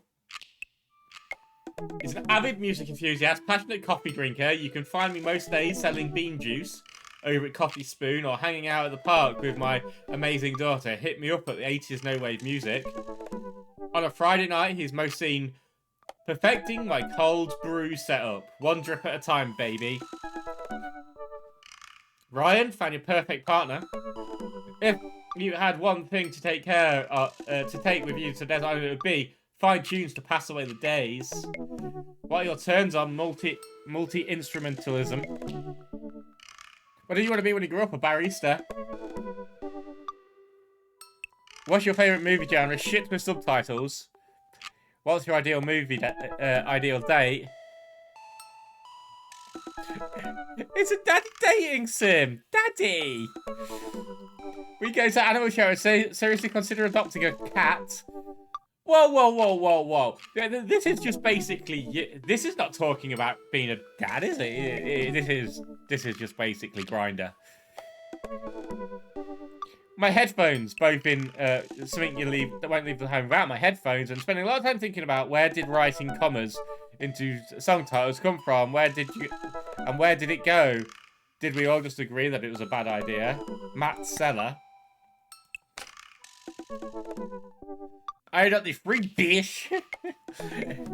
Hey, I'm Brian. I spend most of my days hanging out with my awesome daughter and thinking up new ways to grill things. If you like fishing, then we'll get along. On Friday night, you'll see how slowly I can cook a piece of brisket. Don't. If you had one thing to take with you on a desert island, what would it be? My fishing pole. What's your biggest turn-ons? A keen understanding of steak cuts. What did you want to be when you grew up? A fireman. His favourite movie is a romantic... His ideal date is deck building. He's into Pokemon cards, people. What you never leave home without? His portable fishing pole. I spent a lot of time thinking about how my daughter is smarter than I am. I did not like Brian when I met him. Roberts. God. When the internet gains sentience and decides to destroy us all, you'll know it'll use this information against us, right? On a Friday night, it will make a deal in an alleyway. Have it go bad? Who's the cop? Was it Giacomo? I trusted Giacomo. If you had one thing to take to a desert island, what would it be? A gun? What are your biggest turn-ons? Don't talk to me. What did you want to be when you grew up? A grifter. What's your favourite movie genre? The Italian neorealism. What's your perfect date? Grave robbing. What do you never leave home without? At least 4 knives. I spent a lot of time thinking about... You ever really look into a rabid animal's eyes? Robert Small. Yeah, that's scary.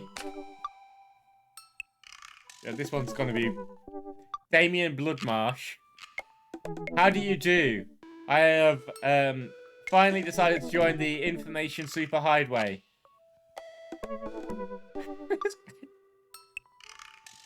I'm assuming you're about just the last one.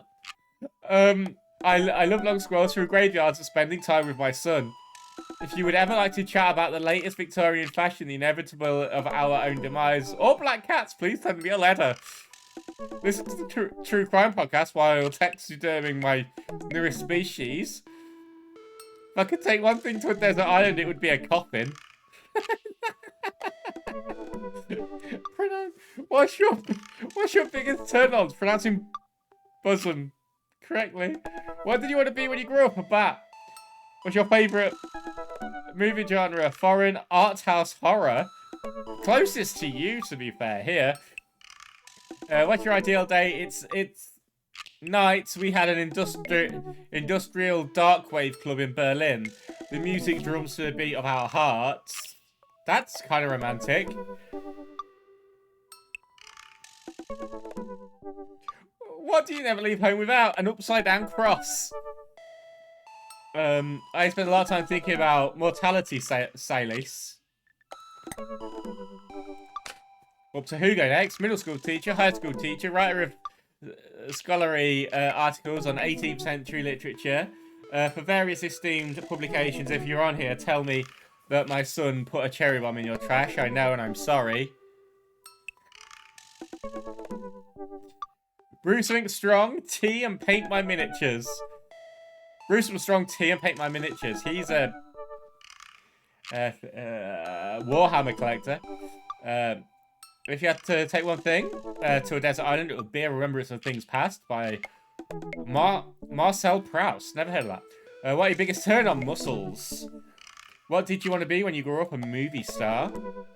Documentaries on art history for favourite movie genre. Each of us read a different book on opposite sides of the couch in comfortable silence. That's his ideal date. Isn't it satanic? I think it's satanic. I'm not 100% sure, but I'm 99% sure that it's the reverse of the good stuff. What do you never leave home without? My glasses. Actually, I forget them at home a lot. I spend a lot of time thinking about it. I worry about people who are against e-readers, who are more in love with the idea of books than actually reading them. That's an interesting one. He's obviously like an eco-warrior, you know. Hugo Viga. And last but not least is our Joseph. Joseph Christiansen. Oh, but him and Thingy on so well.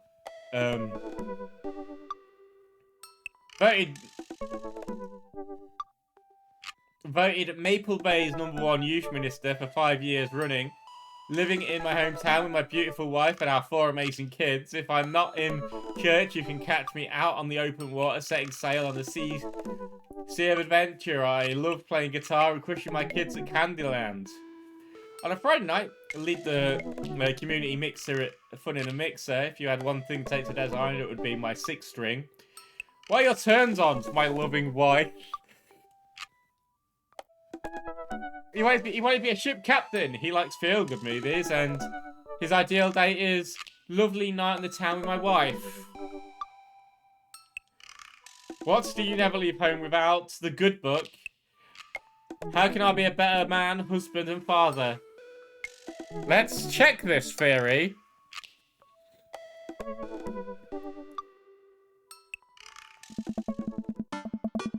His family's a little bit weird, but Joseph seems cool. I'm hoping I can do all of them, and I'll just go back along the list. A little weird, but his family seems a bit cool. I should take him up on this offer to hang out. Wait, how do I hang out with a priest? I don't want to go to church.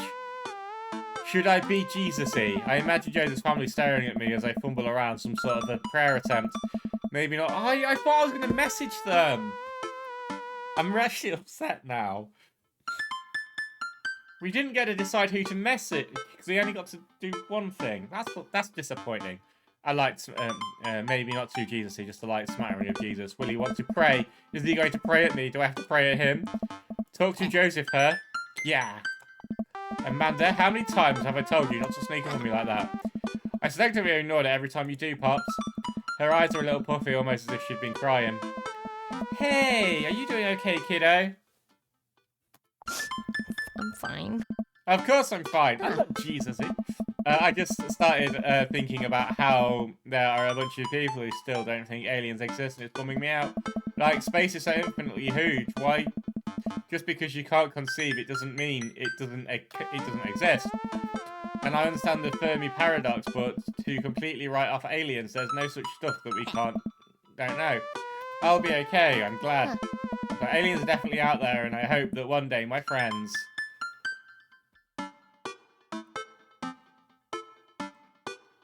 are sure that that's all upset you. You have to tell me about what's actually wrong. Remember how we used to be afraid of aliens? Yeah, but whose fault was it that I watched fire in the sky when I was 5? Amanda, you stole the VHS from my closet and locked yourself in your room to watch it. it's official. Amanda came out of the closet at a very young age. And she's very lucky she picked up that VHS. And not the pornos. I honestly forgot about that part of the story. Wow, I really brought all those years of anxiety over being abducted by aliens on myself, huh? It could have been worse. It could have been that 2 girls, 1 cup porno. I pat Amanda on the back. And now you want your new best friend to be an alien. Look at that personal progress. Amanda looks over my shoulder at the screen. Joseph can't read your mind. If you want to talk to him, just message him. But I've never been friends with a priest before. What do I talk to him about? My favourite Bible passage is ice cream socials, khakis. Yeah. First of all, he's a youth minister with a tattoo, not a priest. There's a difference. Aww. You're overthinking it, Dad. Listen, just put it like this. Hello, neighbour. Thanks again for the invite to the barbecue. I'd love to hang out soon if you're not too busy. Isn't that a little too business casual? Fine. Give me the keyboard. Oh. I got this. Amanda focuses on the keys. Hi, Joseph. It was great meeting you and your family. I'm still new around here, and if you'd like, I'd love to hang out and get to know you. See ya. That is actually a nice touch. Almost immediately, I receive a response. What's it say? Hi, Noah.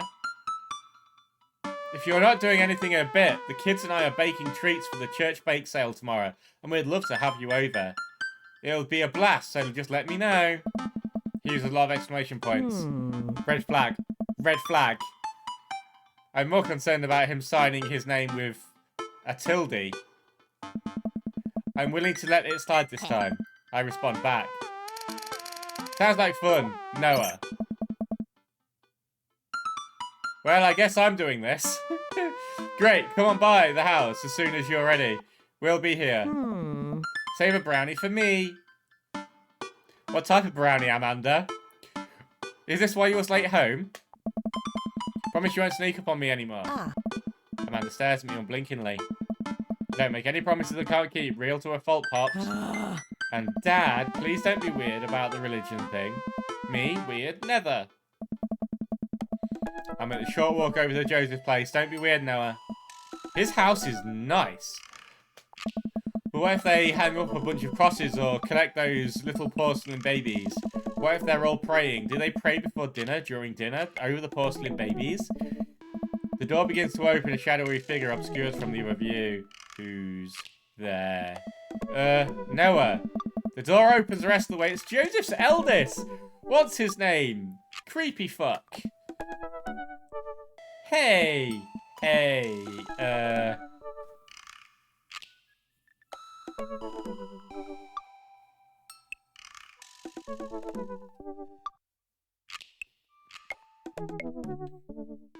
Krish.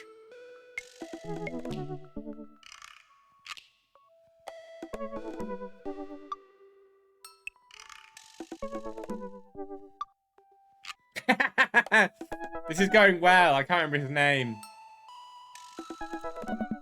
It's Chris. Chris, right. Hi again, I'm Noah. I know what your name is. Oh yeah? We met at the barbecue. How's the, Please don't say it. Chris blinked slowly. Maybe he didn't hear that. You're weird. Have you looked in the mirror lately, Chris? Is your dad... Before I finish, Chris walks into the adjacent room, leaving me in front of the open doorway. Home. This was a great first impression. For a moment, I wondered if I should go in, further subjecting myself to Joseph's family of to my winning atmosphere and an artful charisma. Mercifully, Joseph peeks his head around the corner. Noah, you made it! Joseph approaches me with his arms wide. I'm so glad you came by. Are you ready to bake? I am not. I'm as ready as I'll ever be. That's my kind of semi-confidence I'd like to see in a baking assistant. Come on in. Joseph leads me to a bright, spacious home full of nautical knickknacks. This isn't what I imagined at all. It's actually pretty charming. It's also a positive. He's a master baker. I believe you met Chris, who left you outside. Oh. Chris? Are you going to apologise? Oh, right, sorry. I tried my eye contact with Chris, but he keeps looking away. He must be really shy. It's alright, next time, just be a little bit more inviting to our guests, okay? Sure. He seems to relish the chance to escape the conversation and quickly vanishes into his room. He turns on the VHS player, which is playing some rather weird noises. Joseph turns to me apologetically. Don't take it personally.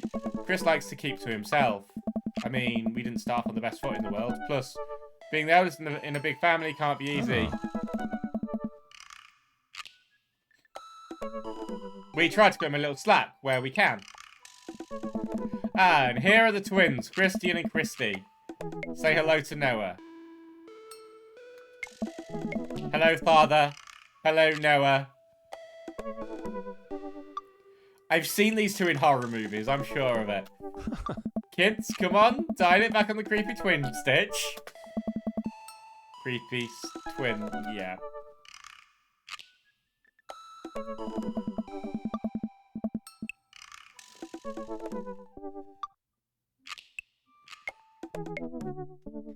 Can you say, come play with us, Daddy? Oh. Oh no. The twins stare up, unblinking in unison. Come play with us, Daddy.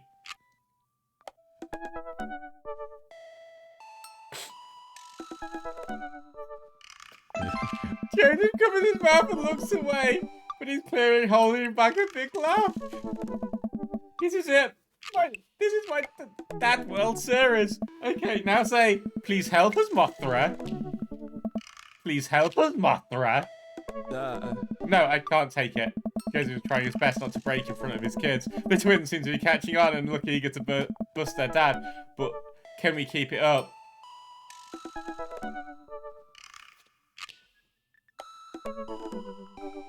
Oh, obscure or creepy? This is the key answer. Do we go for something a little bit obscure? Or do we go for something even creepier?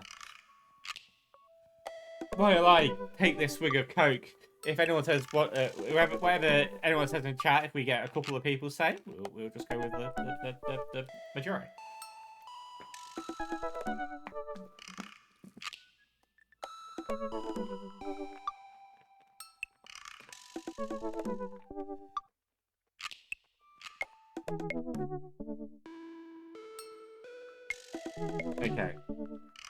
Okay then, I will make the decision and I'll go sing a little obscure. Now say, we who walks behind the rose. Uh-oh. He who walks, behind some rose. The room is silent with Sideshow's absolutely losing his mind. The last flub totally sealed it. Children of the Corn, really? Is that not mainstream? I'm off my game, something fierce today. Great job, guys. We're scary. I was very scared. Joseph can't take it anymore despite his quiet protestations.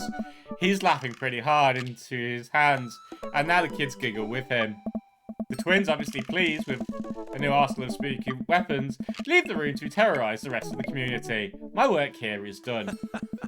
I'm going to be hearing those lines for weeks. Next time we hang out, I'll try and teach them some lines from the thing. Alright, so it looks like we've got a bit of troublemaker on our hands.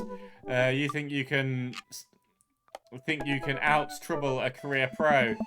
I don't know about that. Oh, Kirk Douglas! I'm suddenly interrupted by a loud crash from the kitchen. What now? That doesn't sound good, Christy. No one responds. Joseph furrows his brows and motions for me to stay where. Wait here a minute. Joseph rushes into the kitchen. I remember this with Amanda. Half the father it is just about keeping your kids from finding creative ways to kill themselves. And he's got 4. Talk about worry. I take a seat in the surprisingly pristine couch and twiddle my thumbs.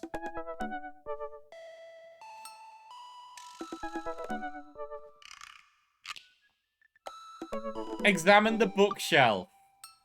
Examine the coffee table. Examine the floor. Or head to the kitchen. Let's do the bookshelf. It's a pretty sturdy wooden bookshelf. It looks handmade. Did Joseph build this? There's a big stack of what looks like travel magazines. Hyenas on the Sagittarius. the underwater mysteries of the Antarctic, and on it seems like Joseph really loves a good adventure, unless this is Mary's thing. Who knows? Next to them are a couple of different Bibles. Looks like he's covering all the Bible bases: King James, New America Standard, the Bible for teens. He is a youth minister after all. On a higher shelf, there's a bunch of older romantic novels. Judging by the wine stains, these must be Mary's. The newest one looks like Hot Body Johnson, Sex Detective. The 8th installment in... Wait, this is a series. Let's examine the coffee table now. There's a couple of cool knickknacks on the coffee table in front of me. Hey, a cross! Hey, another cross! This one looks like a little different. And the 3rd cross. Unified design, aesthetics, smart choices. There's also a brass thing. It looks like something a sailor would use to navigate, and I think they're called sextants. Heh, sex. So if we get given multiple options, never go for the last one, go to the top one. Okay. Well, you have this many kids and things are bound to end up on the floor, no matter how hard you try to keep it clean. That's my terrifying cloth doll that appears to have both arms pulled off several times. It's even stitched together a lot. The tag says CNC, of course. I set that down and spot a houseplant. Hey, little guy. Keep being you, tiny houseplant. I spot one last thing on the floor next to the houseplant. It's a silver necklace. Wow, this looks expensive for some casually tossed on the floor. If there's a story here, it's none of my business. It's been a while, I guess I should go into the kitchen and see what's up. Oh. I walk into the kitchen to find Joseph holding Christy in one arm. She seems a lot calmer than she was a minute ago. I raise my eyebrow at Joseph. The twins are a lot more manageable when they're separate. Where's Christy? Hey. He ran off. Christy dips a spoon in the brownie batter and gives it a taste. Dad, it's too sweet. You're too sweet. No, I'm not. You're so sweet, we might have to water you down with spiders. No, not spiders. James begins tickling Christy with his free hands. Between the laughing and squirming, I don't know how he's got a hold of her, but the girl is locked in place. The man is a professional child wrangler. Christy fixes me with the best puppy eyes. Yeah. Save me from the spiders. Spoon Jewel the Spider King. I grab a wooden spoon and point in Joseph's direction and hand her foul beast. Okay, now with the Valiant, let's see what you've got. You may have defeated me at Tarantula Ridge, but now I have the upper hand. Joseph gently puts Christy behind him. Have you come to squash me, knight, or have I merely fallen into my web? I'm no mere fly, Spider King. Now on guards. For a moment or so, Joseph and I mock duel with the two dumbest looking spoons in the room. Eventually, I strike a killing blow in the invisible heart between the arms and his body. And Joseph recoils in horror. Blast! I am defeated! You could never best me, Spider King, for I have the power of... Oh. I sneak a taste from the brownie batter. The magic, oh man, that is way too sweet. Christy begins jumping up and down excitedly. My hero. Christy hugs my leg before making a seriously surprisingly fast exit. Hey, wait, do you want to bake brownies with us? Christy hesitates and shakes her head no again. Sparkle Pony. Sparkle Pony? Joseph looks confused. You don't want to bake with Dad now? You want to play with Sparkle Pony? Yes! Okay, go. Before Joseph can finish his sentence, Christy is out the door and down the hall. Ahead. Joseph sighs deeply as he stares into the chocolate bay. He tastes it again, face twisting. And that is still way too sweet. So what made that crash? Egg beaters on linoleum floor. It's my new techno single. Still haven't thought of a B-side. Now we're both looking at the batter. It's got a sickly sheen of sugar and chocolate candies throughout. And I have a feeling Christy had something to do with it. Oh. We need a fresh start.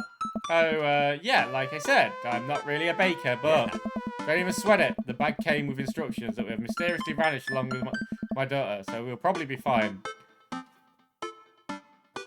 Probably. Nice. Yeah, probably. He certainly looks confident. Alright, now. You've baked the cake for a box before, once. How hard could it be? Now grab a spoon and get ready to rock. Mario Batali, save me. Joseph and I set to work cracking the eggs, mixing the things, and then pouring the things according to how we assume they should be. How we assume they would be on the back of the box would tell us. Things are according to plan, and soon enough, we have a solid batch of brownies. Yeah. Phew! Wait, Joseph has a little dot of batter on his nose. Oh. Wow, Noah, way to use those dad skills. I bet you've baked a few box mixes in your time. His nose. Joseph, all we need to do is bring these to the bake sale to Viola. Oh. Now help me find Christy. Keep your eyes out for a Pony Sparkles. Joseph, hold still. Huh? What? Thumb in position. And got it. Yeah. Joseph's eyes go wide and gentle as I gently wipe the chocolate off his nose. Is he blushing? Oh, thanks. No problem. In less than a second, I've licked the batter off my finger. And it's really nice, but oh no! He's got a wife, damn it. Huh. We should find Christy. Yes, we should do that, Noah. He's got a wife, and he believes in God. This is not going to go well. Joseph quickly composed himself. All right, she can't be far. You can take the Delta. I'll watch your 6. Do you even know what that means? Nice. Alpha Tango Sparkle, Roger. Joseph starts making his way down the hall and calls back to me. Take the brownies and the rest of the stuff I baked today, and while I get Christy, we'll meet you out by the car. Joseph, Christy, and I arrived at the church parking lot to find fold-out tables and pop-up tents already set up. Looks like the bake sale is already in full swing. Wow, this place is packed. Is this packed? There are a few people milling around. That must be a value pack. If you can count the city's population on your fingers and toes, this counts as packed. Point. Christy rocks out of the car and into the lot. Is she running on jet fuel? I want to sell brownies. Okay, let's get set up. I want to see Mom. She's down by either of the 2 rows, helping out with another group. I'm gonna go over there and tell her I said hi. They have such a loving relationship. Mom! Chrissy zips off immediately. Joseph seems unconcerned. She always runs that fast. Excellent. Yeah, and I can only catch her half the time. These knees aren't what they used to be. I remember when Amanda was her age, I couldn't get her to sit still for 5 seconds. Yep, great age to deal with. So, yep, that's a great age to deal with. Yeah. While Christy's gone, Joseph and I arrange all of our baked goods on the table and settle in. So, are we allowed to eat any of our own goods? Look, if I don't see nothing, I don't say nothing. The man upstairs has a strong feelings about snitches. Does he actually... Joseph shrugs, he eats a brownie. Looks like some of the other stores are selling drinks, like little handmade crafts and other sweets. Whoa, someone brought a soft serve ice cream machine. I gestured to it. Are we supposed to compete with that? Please, this isn't my first time to the rodeo, the bake sale rodeo. There's actually no rodeo here, it's just a bake sale. I think you and I put together can make a pretty convincing argument. Don't you?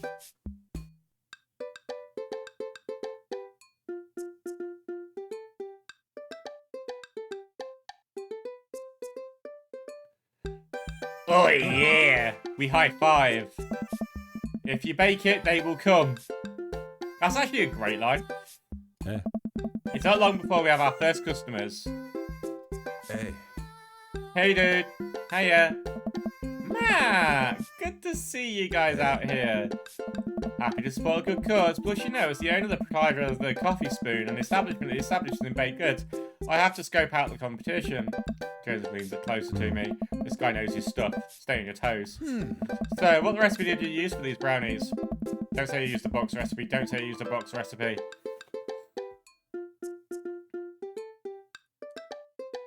It's just like Nana used to make. Let me tell you a story, Matt.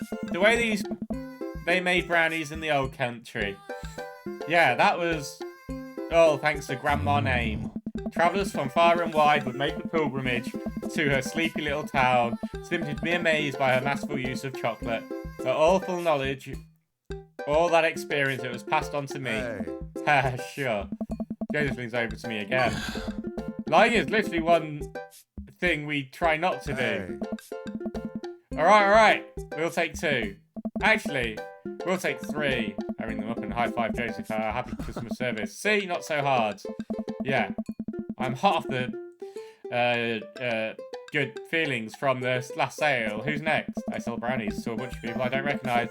Well, who clearly recognised Joseph? Eventually another familiar face pops up. Noah! It's Brian. Close enough.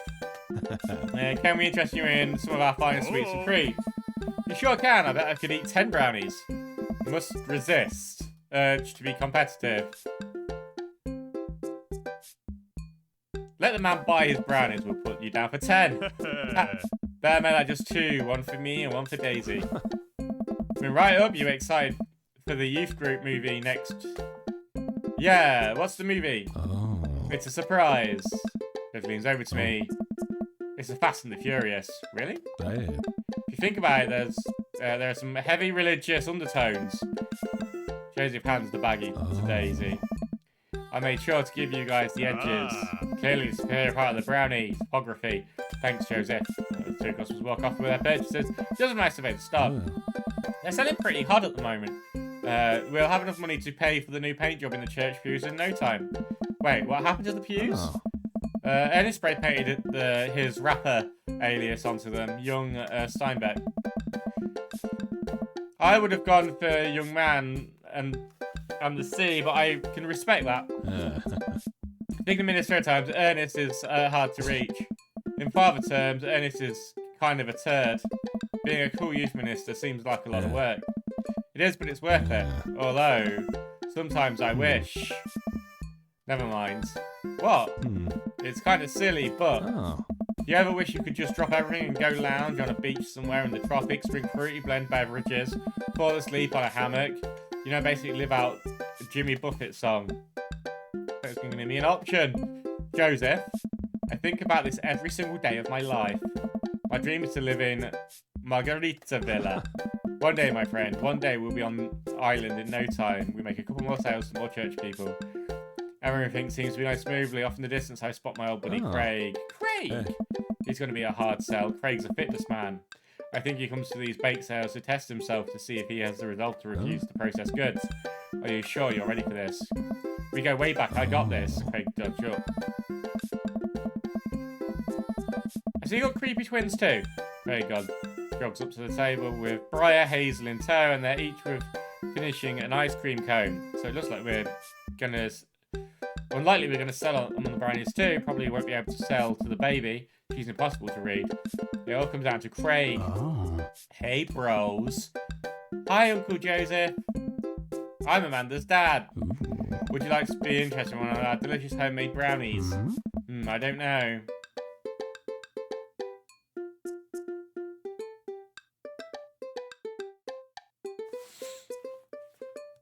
Remember that one time? Hey, Craig. When we were fishing, remember our next door neighbours pranked us by switching out our laundry detergent with a soap dish, and now the washing machine exploded with suds, and then we decided to get back at them by baking brownies for them, but sprinkling high-intensity hot sauce into the mix, and then we watched them cry after eating it. I'd feel bad. We had to clean up the laundry room ourselves. Anyway, these brownies are like that, but without the hot sauce. Maybe you should get one, or more, for old time's sake. Craig, thanks for a second. Well, the girls just won a game. You know what? We'll take one for each of us. Yeah. Even River? I'll eat hers. You've got yourself a deal. How many eggplants just came off this man? The day winds down and we're pretty much out of items to sell. Everyone starts packing. Christy eventually comes back and immediately falls asleep and Joseph's folding a chair. Boxed meat, Get a rest, buddy. Ugh.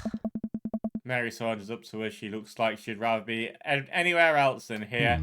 Oh, hi, honey. Yeah, we're selling it like hotcakes, which is actually... They're just brownies. Cute. And boring. And safe. Hi, Mary. Mary's eyes dart over to me. What's the rookie doing here? I was just hoping to introduce Noah to the rest of the community. You get a load of this freak show. What? Weird folk is all, holier than thou types. Don't you think, Noah? Yeah. Mary! Come on. Let the kid answer the question.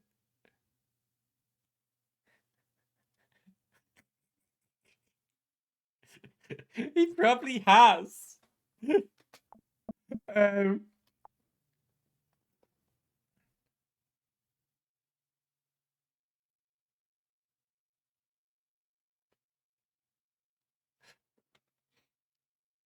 I've got one answer I really want to do here. Just shove a brownie in your mouth so you can't talk. No.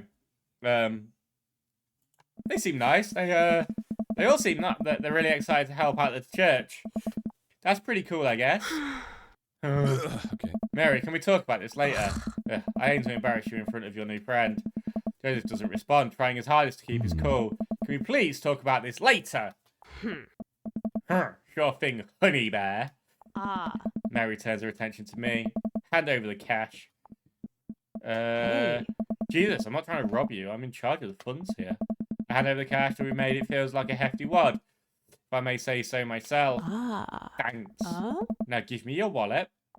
What? Give me your wallet. Do you think this church is going to fix itself? Mary! I'm kidding. Sorry, I'll work on the whole pretending to be happy thing. Woo. Mary leans in and whispers to me. He's really good at it. Mary walks off without saying goodbye. Yeesh. I'm really sorry about that. This brownie will alleviate the situation. I take a brownie and split it in half, offering it to Joseph. He takes it and we eat. How's that feel? Better. Oh. You ready to head out? This is really weird. Joseph and I load the folding tables back into my car. Christy nods off for the moment. Joseph straps her into the car seat. I drop Joseph off at the front of his house. A small yawn sneaks out of me. Oh. Looks like you all took it out, huh? I'm a sleepy dad. I think I might finally be crashing from all the sugar. Oh. Ha, I won't keep you up then. Thanks for helping out today. Happy to do it. Also happy to eat brownies. Well, next time I promise we'll do something a bit more exciting and a bit less free labor. And I'm very sorry about the whole thing with Mary. You shouldn't have to see that. It's fine, really. I know, but first hangouts, domestic problems aren't a good look. You barely know me. Let me make it up to you next time. It won't be Margaritaville, but we'll do something fun. Promise. Is it coming on to me? I smile. I think yes, but I'd like that. Oh, and one last thing. He tosses a cling-wrapped brownie through the window. It hits me in the face, but I'm able to catch it. It's the last one. You earn it. Please don't leave me alone with this brownie. Nope, too late. I'm already walking away. But, bye. Joseph walks up to his home. He waves at me before carrying Christy inside. Well, it looks like it's just you and me, brownie. Save the brownie for later. I pocket the brownie. This might come in handy down the road. So, that's where we got up to. Now, it's been a little bit of a fun experience. I've really enjoyed the game. Remember to like, comment, subscribe. Part 2 will be up very, very soon. Might be a day split between them with like YouTube and stuff, putting them over. But I do hope that you do enjoy when it comes around to it. Stay safe, stay well, stay sweet. Stay sweet as a brownie. Goodbye.